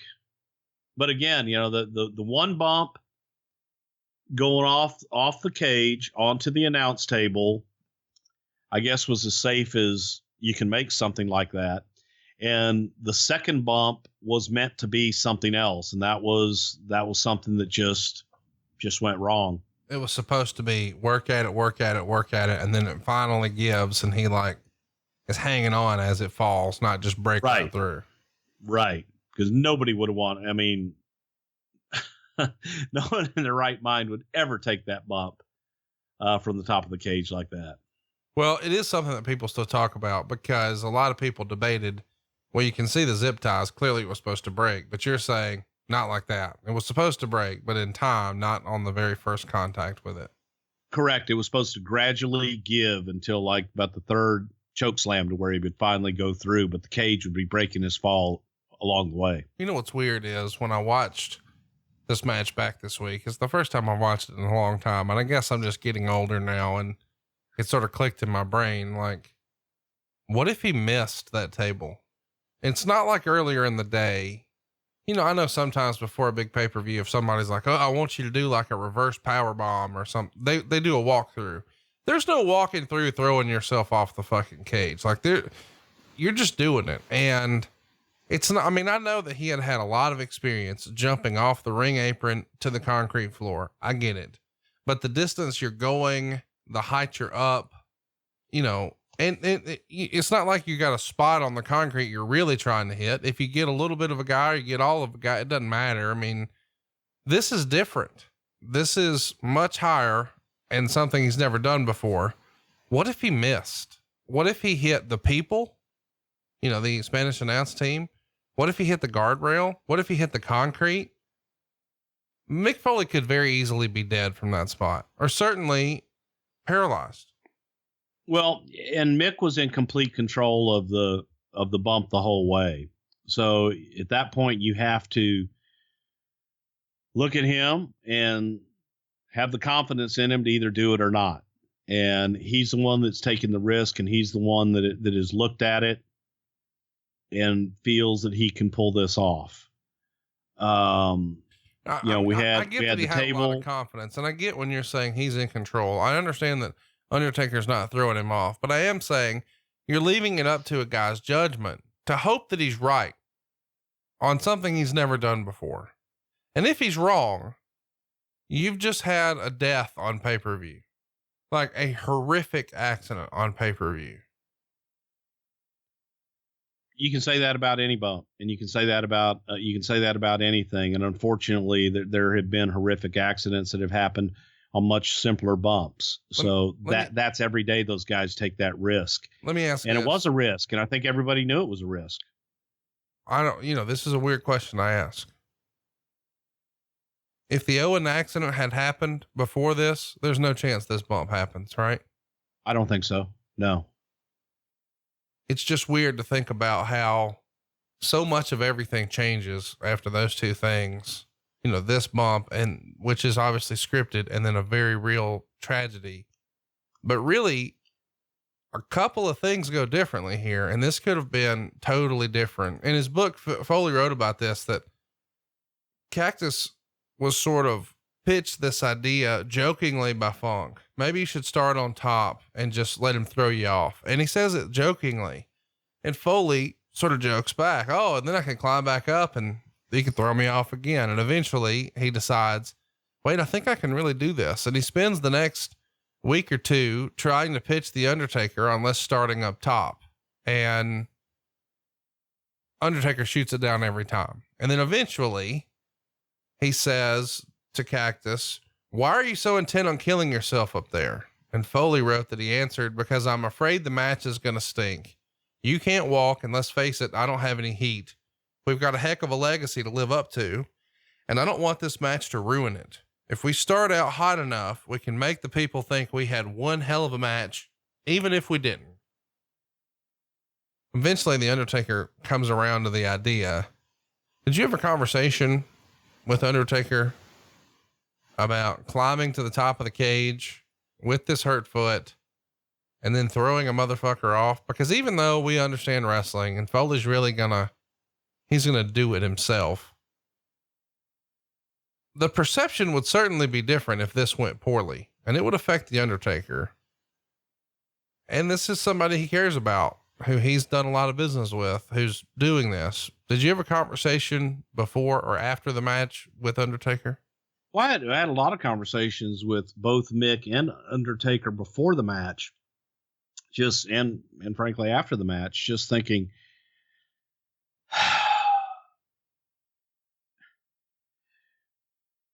think about what they were trying to top. They were trying to top Shawn Michaels from the middle of the Hell in a Cell, standing on a crossbeam, taking that bump into the announcer's table, which was absolutely spectacular at the time. And Mick feeling he had to top that so that people wouldn't think the match sucked. And that's the part that always would get me. It's like, then what? Okay, then how do we top that? And we found ourselves in that position, to where when Mick and Hunter were on top of the cage and Mick took the bump again through the top of the cage, but we had the ring gimmick so that he went through it and it was completely safe. And we did practice that, and we did make sure that went as planned beforehand. But it's crazy, man. It was a different business, and guys, a lot of times they look at that, and like you look at Mick Foley's legacy, and that's in so many ways, that's his legacy, that bump, that night.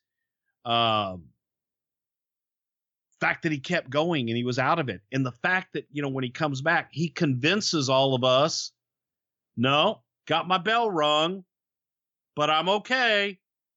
I can go out. My shoulder's out, but the doctor popped it back in. I'm fine. It's an easy spot that I got to go out and do with Steve. I've got it. I'm fine. That wouldn't happen today either. No, we haven't even gotten to that part. It's just crazy to think about that he came back out. He does sort of freestyle in the book that, quote, I had missed the monitors, which was my biggest concern.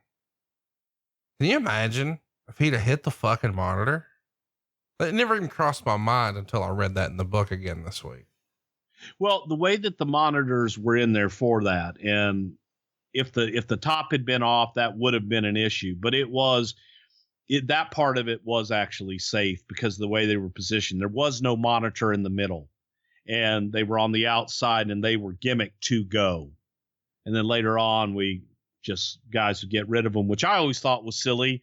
Why would you if you're going to put a guy through a table, why are you throwing the monitors out of the way for a smooth, nice, even, flat finish or a flat bump? If you want to hurt somebody, leave the monitors there.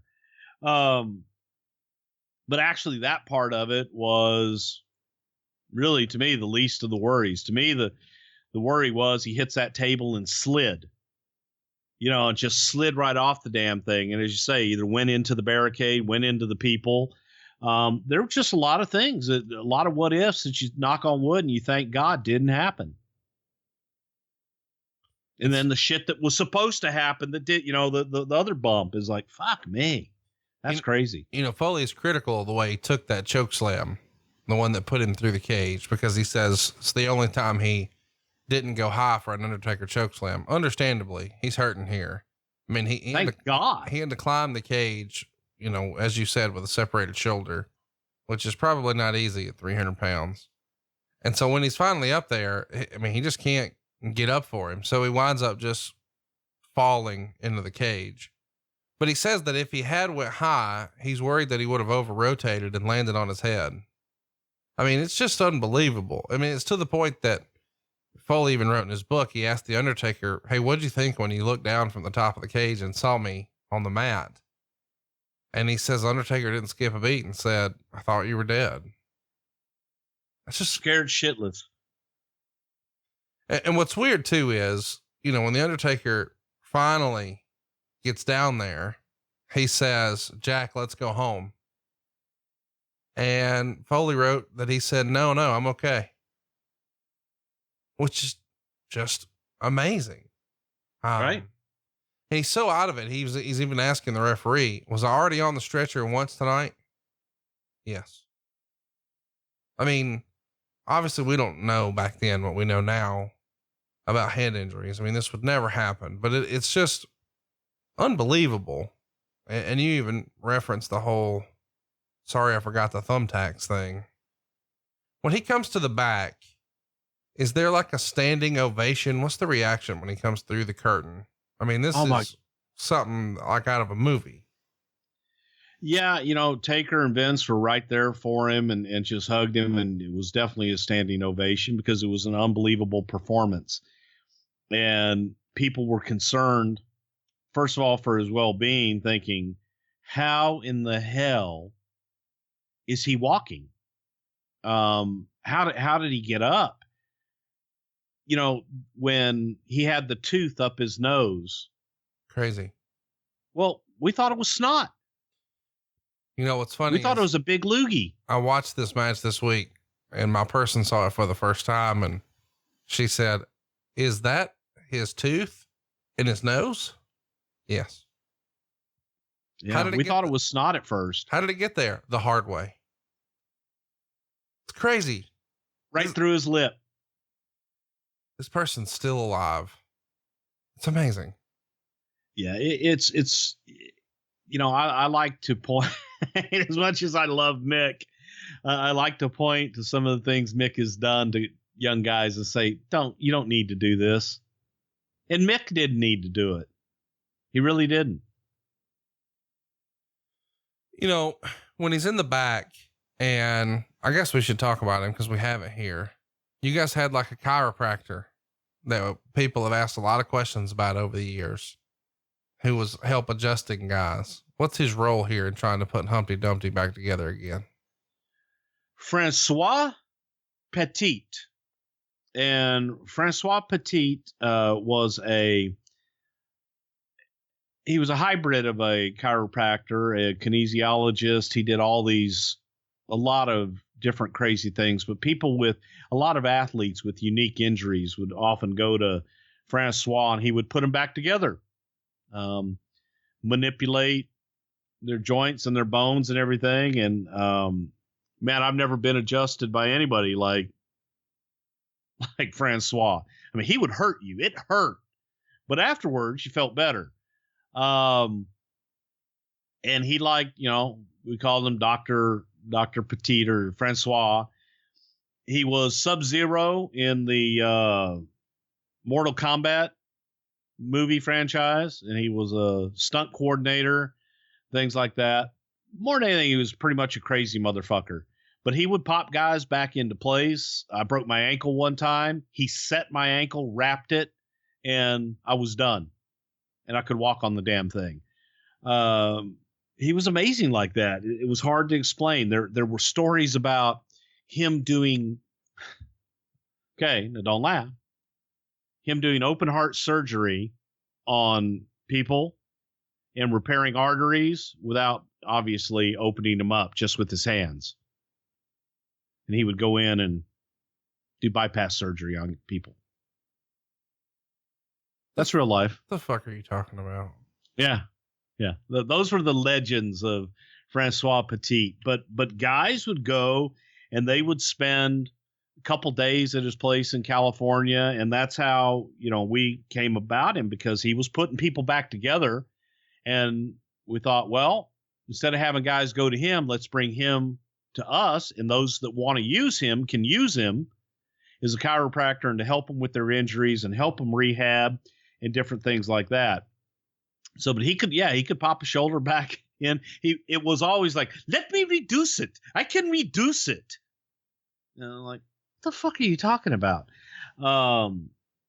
Vince Russo was a big fan of old Francois. Russo would go out and spend vacation and weeks out with Francois in California, and tells a great story about Francois racing Warren Beatty on the Sunset Strip somewhere in California.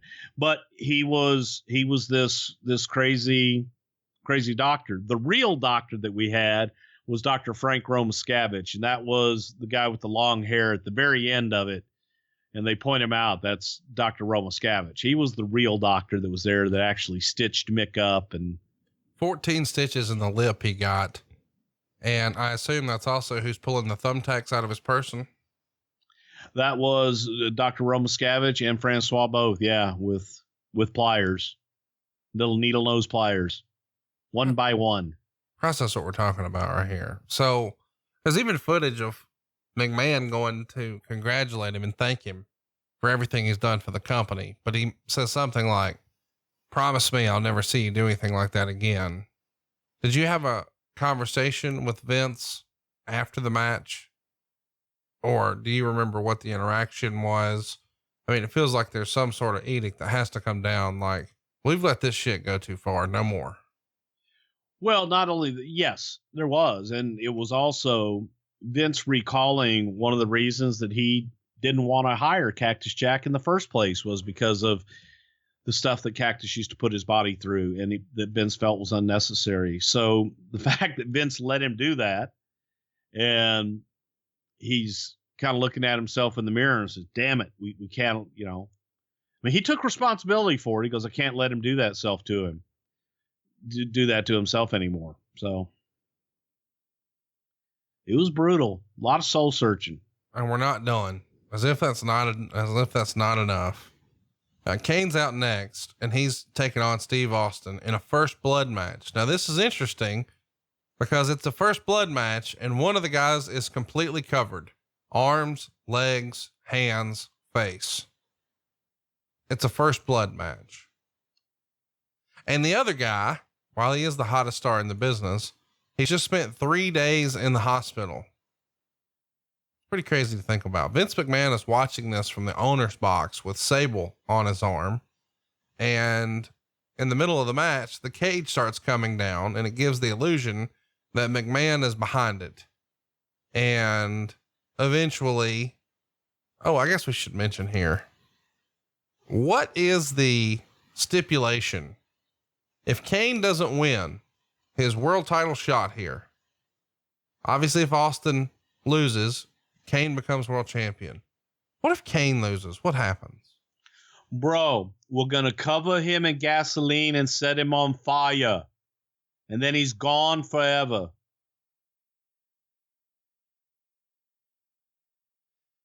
It's good stuff. You help me understand how Vince McMahon co-signs this. God damn it, pal. We're not going to actually do it.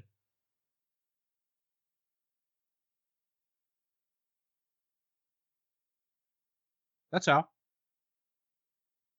I don't understand. We're not going to do it. God damn. It's entertainment. It's unbelievable is what it is. You guys had a set a motherfucker on fire step, which is just crazy. The match gets 3.25 stars. There is some fun stuff to watch here. One of the times when the cage is going up, Kane is laying across it, teeter-tottering, which is kind of fun to see a 7-footer do that. They're brawling everywhere. As we mentioned, Austin's fresh out of the hospital. He's got the elbow wrapped up. He's working with a staph infection here. Eventually, unbelievably, Mankind runs down to interfere with a chair. Eventually, the Undertaker shows up too, and he's limping along, and they're playing dueling chairs, and Mankind ducks a chair shot, which causes the Undertaker to hit Austin, who also had a chair. And then immediately Austin does the gimmick, and he is pouring blood like a major, he hit a vein. And in the middle of all this, the Undertaker goes and gets gasoline. This is real life, folks.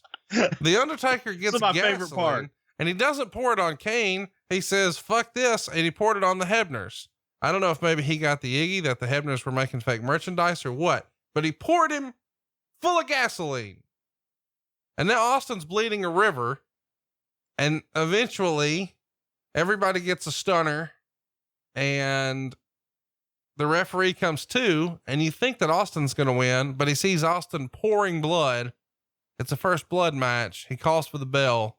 Your winner, new WWE champion, Kane. Yes. God damn it. Good shit. And actually, when you watch it back, that was some pretty good shit. When you think about the peril that you put your champion in, having a first blood match with a guy that's covered head to toe with a leather mask, none of his extremities are exposed. Not one. He's talking with a voice box to his throat. We could have cut his throat, maybe. And if he bled there, the thing went up his neck too. Forgot about that. Process what you just said. We could have cut his throat. You just flippantly just threw that out there. Well, it could happen. Do. So you put your champion in such peril that the odds are astronomical to overcome, but they're not going to put the title on this big red monster. So it was kind of must see. It's a must see event because how do you get out of it? And that's how we got out of it.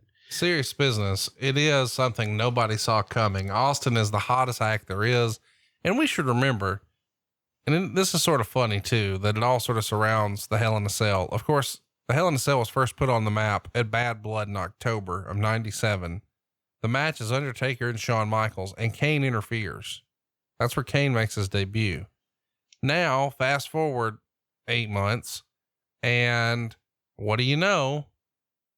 Undertaker's in a Hell in a Cell, but now the Cell's involved, and he interferes in Kane's match, and Kane becomes world champion.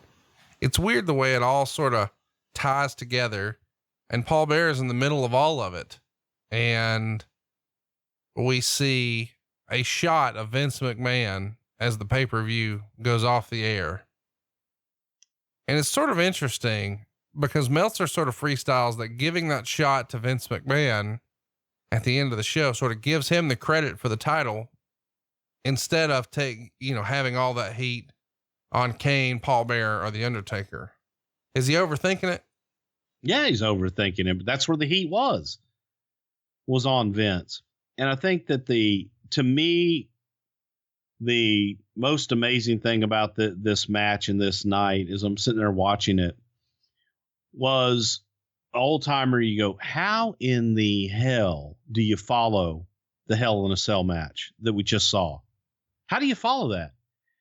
And not remembering it all. And I'm watching, man, Kane and Austin came out and had that crowd red hot. They were just on fire, no pun intended, for Stone Cold Steve Austin. They were into every single thing they did. There was no air taken out of the building. The crowd was into it from start to finish, and nobody predicted that outcome that night. No, I mean, I don't think anybody did. I mean, it is a pretty big moment. I mean, Kane's only been in the company a handful of months. He's the world champion. He's beat the hottest guy. Austin's bleeding like a stuck pig. It's something else, man. I don't even know how to describe this match when you think about all the stuff that's going on, the fucking gasoline and everything in between. And as if that wasn't enough, as crazy as it is, Foley came back out. Yeah. Yeah. And took a stunner. Unbelievable. Let's get to Twitter. We asked you to ask some questions about King of the Ring 1998. It's one of the most historic shows in history. So we were not at a loss for questions here, Bruce. Are you ready? Ready. John wants to know, how far back was the plan for Kane to have a 1-day title reign? Did they come up with it that day, or was it always the plan to pop a big rating the next night with Austin winning the title back? Once they booked the match, the way they booked the match, and that was probably about 2 or 3 weeks out, that was the plan. Efron wants to know, whose idea was it for the cell to come back down during the Austin Kane match? Originally, I think it was Pat Patterson's idea to bring it back down, thinking that you're going to get a second cell match. What if? And they did it. Gulage wants to know, how was Steve Austin supposed to draw first blood with Kane since he had a mask and had his entire body covered? That was the exact question we wanted people to ask. And if anybody could have figured it out, Stone Cold could have. One of the questions I have, Conrad from Huntsville wants to know, first of all, shout out, and I think we have sort of glossed over this, shout out to Mick Foley, whether you agreed with it or not, for making sacrifices that nobody before or after ever has for the wrestling business, and all for the sake of our entertainment. Can we agree? Oh, wholeheartedly we can agree. I mean, it's unbelievable what he's done. Here's what I want to ask though. In a weird way, does this match sort of ruin the Hell in a Cell? Because it does set an unrealistic expectation. I mean, you go back a handful of years when Charlotte and Sasha were in a Hell in a Cell and they were bragging that this is the first women's main event and blah, blah, blah. It's awesome. I agree.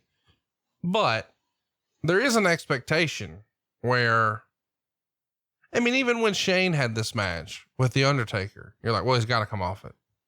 I mean, it's just not just because he jumped off of stuff, but there's been a precedent set now, right? There has been. And I felt that I felt the same way when Shawn did it. It's like, how do you top that? And guys are going to continue to try and top it. But I think that what they've done is they've kind of hit the reset button and gone, okay, we're not going to do that. And let's go back. And then Shane comes in and Shane does the giant bump off the top. So yeah, it's a precedent that I think everybody that steps into a Hell in a Cell match wants to say, I'm going to outdo that. And that's a scary precedent. I think I had a moment watching this show because I haven't watched it in so long. And I had this about a year or two ago with Jericho that maybe without me paying attention, quietly, Jericho had become one of my all-time favorites. And I would say, oh, he's top 10 for me. And he wasn't even in the conversation a few years ago, but I think I just matured a little bit and had an opportunity to not be so steadfast and no, my favorites are this guy, and this guy. And I feel like I've sort of turned the corner on Cactus too, where now he's like, oh, he's in my top 10. And my question is, because we get this question a lot, various versions of this. Joshua wrote this one. I'll give you, for instance, Mick Foley minus this match, Hall of Fame career. Yes. I think so too. Like, I think so many times people just look at this match and say, this is it. And they don't really remember the empty arena match, the match with Royal Rumble with The Rock, the phenomenal matches he had 2 Shawn months prior to the match with Shawn in Philadelphia. I mean, there's so many, I mean, don't even get me started on all the silliness he did in WCW, his matches with Vader. Oh God, that Halloween Havoc stuff and the stuff he did with Sting and the stuff he did in Japan with Funk, even the stuff he did with Flair years after this in the company, his promos and stuff. He just continually evolved and showed you. And I think that's what maybe I was missing with Jericho. And I realized maybe I was missing it with Foley, is there's so many different versions, and he evolved this character and his character so many times and gave you so many different dimensions of what he could do. I'm not knocking Stone Cold Steve Austin. I know people think I don't like him, but he's the badass. I mean, he's a badass, but at the same time, how many different versions did we see? And with Foley, man, you got 10 looks with the dude. You did. And I'll tell you again, you could just go back to for me, when I knew that Mick was a player and the guy, was when he first came in and did the stuff with Undertaker right off the bat. When Undertaker came back excited, going, holy shit, man, his stuff looks crazy, but he's safe as fuck. And we went, okay, cool. We got something here. And it was the endorsement from Taker that said, okay, man, I want to do stuff with him. And then the match with Shawn in Philadelphia, where people thought, how are you going to get something out of this with that gimmick and with Shawn? And it was one of the best matches.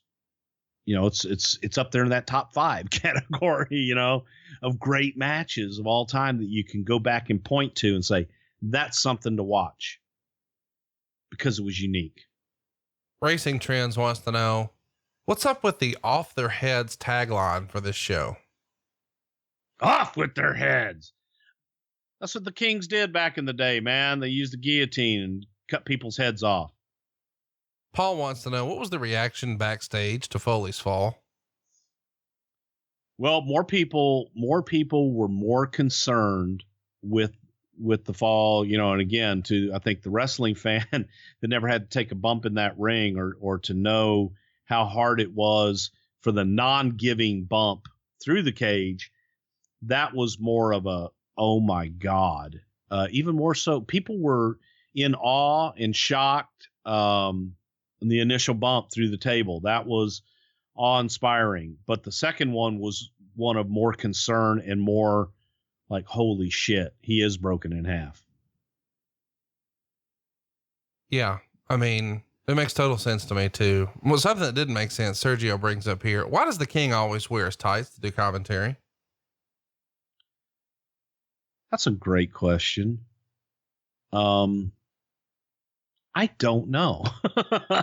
Just because he's the King. And I think Jerry just always wants people to know that he was a wrestler. James wants to know, was there ever any blowback from athletic commissions for matches like this or any sort of political fallout? There was in certain places like Baltimore, Maryland, where they had an athletic commission, Kentucky, where there was an athletic commission, Oregon, but that's why we didn't do them in those spots. Blake wants to know, was there ever any discussion of the Hell in a Cell match being retired after this night? No, not that I can think of. And it was also something that was talked about to be used very sparingly as like a once a year attraction and not to use it a lot. Stuart wants to know, why didn't Bruce have a singles run versus Paul Bearer? Because people would have looked at that and in a shoot world, I'd have killed him within 20 seconds. Because you're a 3-time black belt Hall of Fame.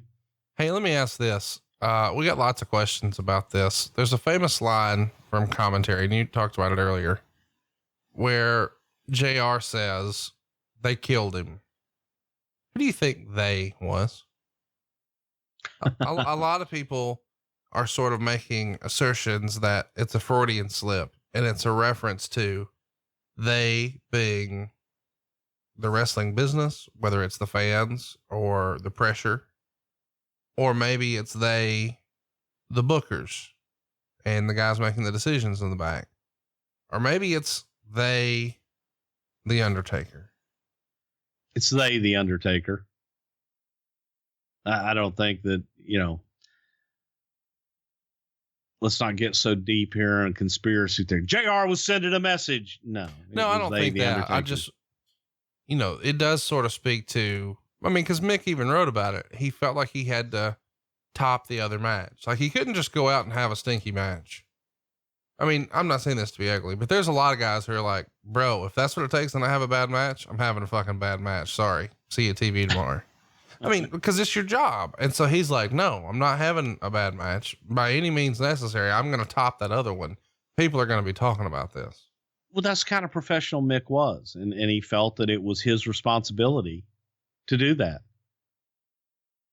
But on JR, that was just, he meant the Undertaker. I don't think that there's anything else there. Meltzer gave it 4.5 stars. How would you rate it?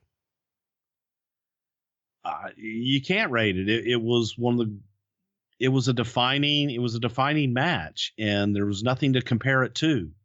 So it was just truly one of those moments in time that people are going to look back to. And you mentioned it earlier, Andre Hulk. Andre Hulk was an attraction. Right. That wasn't a match you go back and go, oh my God, you've got to see that spot where, right. No. This was a match where there are so many holy shit moments that they top one another, and the match itself is a story, and it tells a great story throughout the match of what's going to happen next and how is this man still standing. You rate it one of the greatest of all time. Anthony brings up something we sort of glossed over. Any funny stories about Terry Funk kicking his shoe off after the choke slam? Which is kind of funny. Damn. He choke slammed me out of my goddamn shoes. They came off because they weren't tied. Because when Terry ran down to the ring, his damn shoes weren't tied, and goddamn it, that son of a bitch. It was a good visual to me when you go back and you watch at the very end of the match, when Terry goes back out there to carry Mick back, you look and he's still just in his socks. Maybe the dumbest thing I've ever seen on one of our questions. Hey, do you have a question? Sean wrote, JR really didn't need to oversell these bumps in the Taker Mick match. We saw them. We know they hurt. Okay. Is this the most famous call in wrestling history? I'm being serious. I thought that JR's call added so much to it. There was so much emotion there. And I think that the audience at home watching this was having pretty damn close to the same reactions that JR was having. JR's call was genuine and you felt it. So, yes, I know we saw it, but I think that his call added that much more emotion to that bump and to that match. Chat me up here though. Most famous call in wrestling history? It's gotta be. One of, yeah. What's bigger?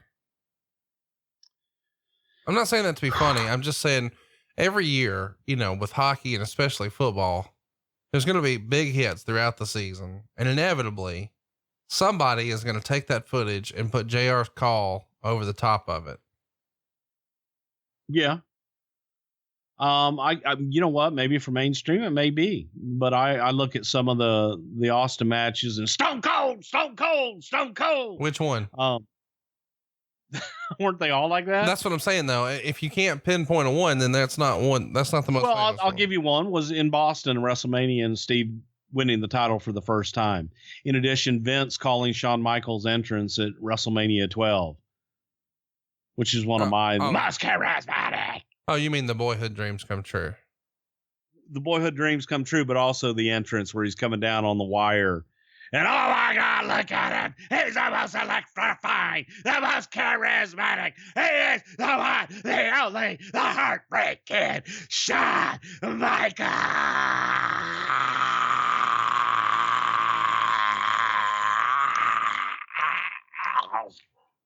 Are you okay? Yeah, I'm good. It's Cobra Commander. Just telling you.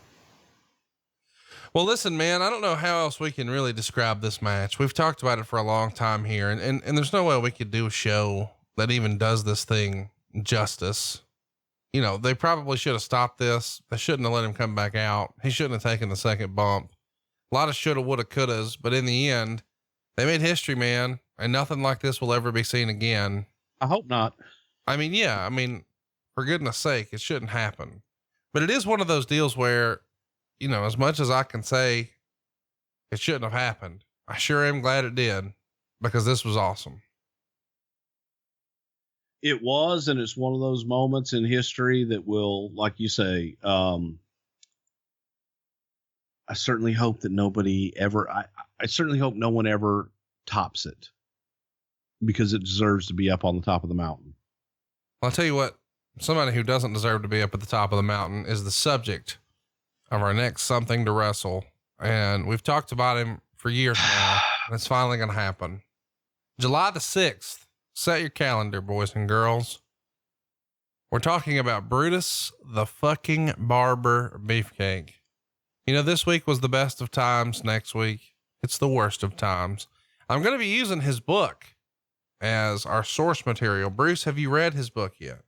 I have not read his book yet. Well, I have. Beefer was nice enough to send me a copy, and I got to tell you, it's a pretty damn good book. And we're going to go ahead and throw you up a link so you can check this out. So you'll have an idea of what we're going to talk about next week, but it's called Strutting and Cutting, the autobiography. It is available on Kindle as well. You can pick it up on Amazon, but we're going to go ahead and throw a link up. No, we're not getting paid to do this, but listen, if you're looking for source material on Brutus the fucking Barber Beefcake, you'll take what you can get. All right. And this book is what we can get. So I recommend it. It is a pretty good book. It is what I'm going to be talking about next week here with Bruce. And, we're up against a really not great anniversary. Of course, this was the anniversary of Mick Foley nearly killing himself. Well, the 4th of July, which goes down next week, is when Brutus had his horrible accident. So we're going to talk about that accident that sort of derailed his career, and the good, the bad, and the ugly next week here on Something to Wrestle. Coming up in July for the rest of the month, I'll go ahead and give you the rundown. We've got Muhammad Hassan the following week, one of the most controversial figures in the history of the company. We're going to be covering him on July 13th. July 20th, we've got the Invasion pay-per-view. That's going to be just a couple of days rather, shy of the anniversary of that pay-per-view. And then on July 27th, we've got Vengeance 2003, which is the 15-year anniversary of Vince McMahon and Zach Gowen, which is exactly what you hope it was. Brother Love is there doing a bar stunt as well. So don't forget to go ahead and hit the subscribe button, tell your friends all about us. And we've got 2 pretty hot episodes coming up on the WWE Network. I know we don't want to spoil the season 1 finale, but do you want to go ahead and tell them what they're going to see this Wednesday on the WWE Network? Well, I'd rather tell them what they're going to smell.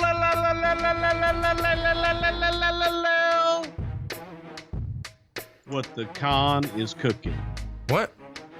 Well, you know, we're going to be all about the Rizzock. I don't know. I hate when you call him that. The fucking Rock, 97, 98, not the Rizzock. We're not whiz off with his Alson. We're not selling t-shirts. But if we were, you could go to Prichard.Kizom. There you go. And or just go to BrucePrichard.com. Why would you say it like that? Well, because. Well, are you going to ever kiss all, or is that all just a gizmic at this point? Because I feel like a lot of people are saying you never kiss all. Well, I do kiss all, but I get a lot of voice answering machines, and I'm getting there. I'm getting damn through it. Hang on, help me out. Voice answering machines doesn't. You know those voice answering machines. There's not with the little tape recorders. There's not a gimmick way of saying that. There's no Carney way of saying voicemail. This was Miss L. But instead, you said voice recording answering machines.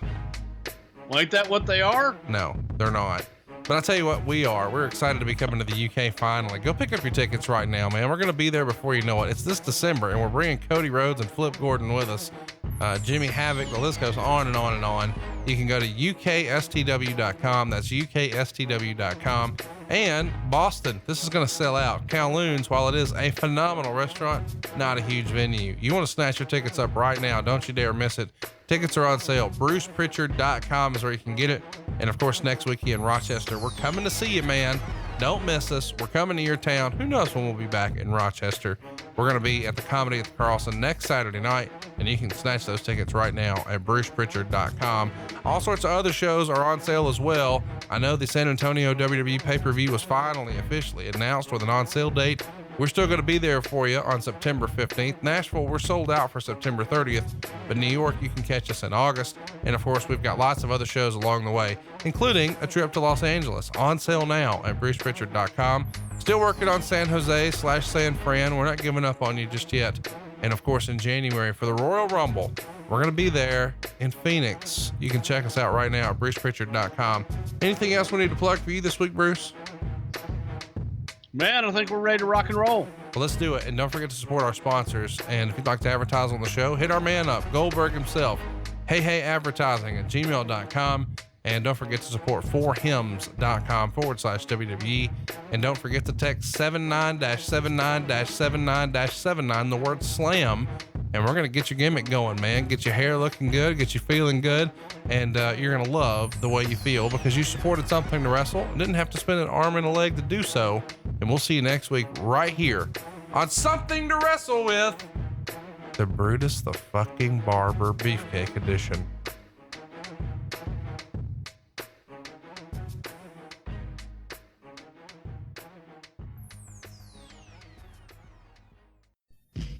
Hey, Something to Wrestle fans, it's Dirty Doc Hendricks with your Something to Wrestle Slam Jam. Yeah, we haven't chatted since Bad Blood 2003. Oh, yeah. But I'm back getting you all set for next week's show about Brutus the fucking Barber Beefcake. That's right, it's all about BTFBB. We're gonna find out how many times it was DTTTT time for him and HH on STW. It's gonna be all the way live. Let me tell you something, Doc. I just want to say right now, brother, that I never once helped Brutus get a job, man. He deserved everything he got, dude. And by the way, if you have something coming up next week, I got a friend who might need some work, brother. But that's another story, Jack. Listen to the power of all the Hulkamaniacs out there. Listen to Something to Wrestle, brother. You know, something tells me there's going to be an awful lot of Hulkster in next week's episode about old brother Brudai. It's going to be a good one. Make sure to check it out now. And also, check out the ADCs of Wrestling if you like the current product and you want to hear a super special spooky appearance from The Undertaker talking about NXT TakeOver and Money in the Bank. You need to check out this week's episode wherever you get your podcasts. It's the ADCs of Wrestling. Oh, yeah. Oh, by the way, Steve Austin trashed his basement, and ADC's not too happy about that. Oh, shit, I might have stomped a few mud holes, but I walked them dry. Tune into the podcast to find out what happens when he gets home and finds my ass living it up in his basement. ADC can kiss my ass, and that's the bottom line, because Basement Steve said so.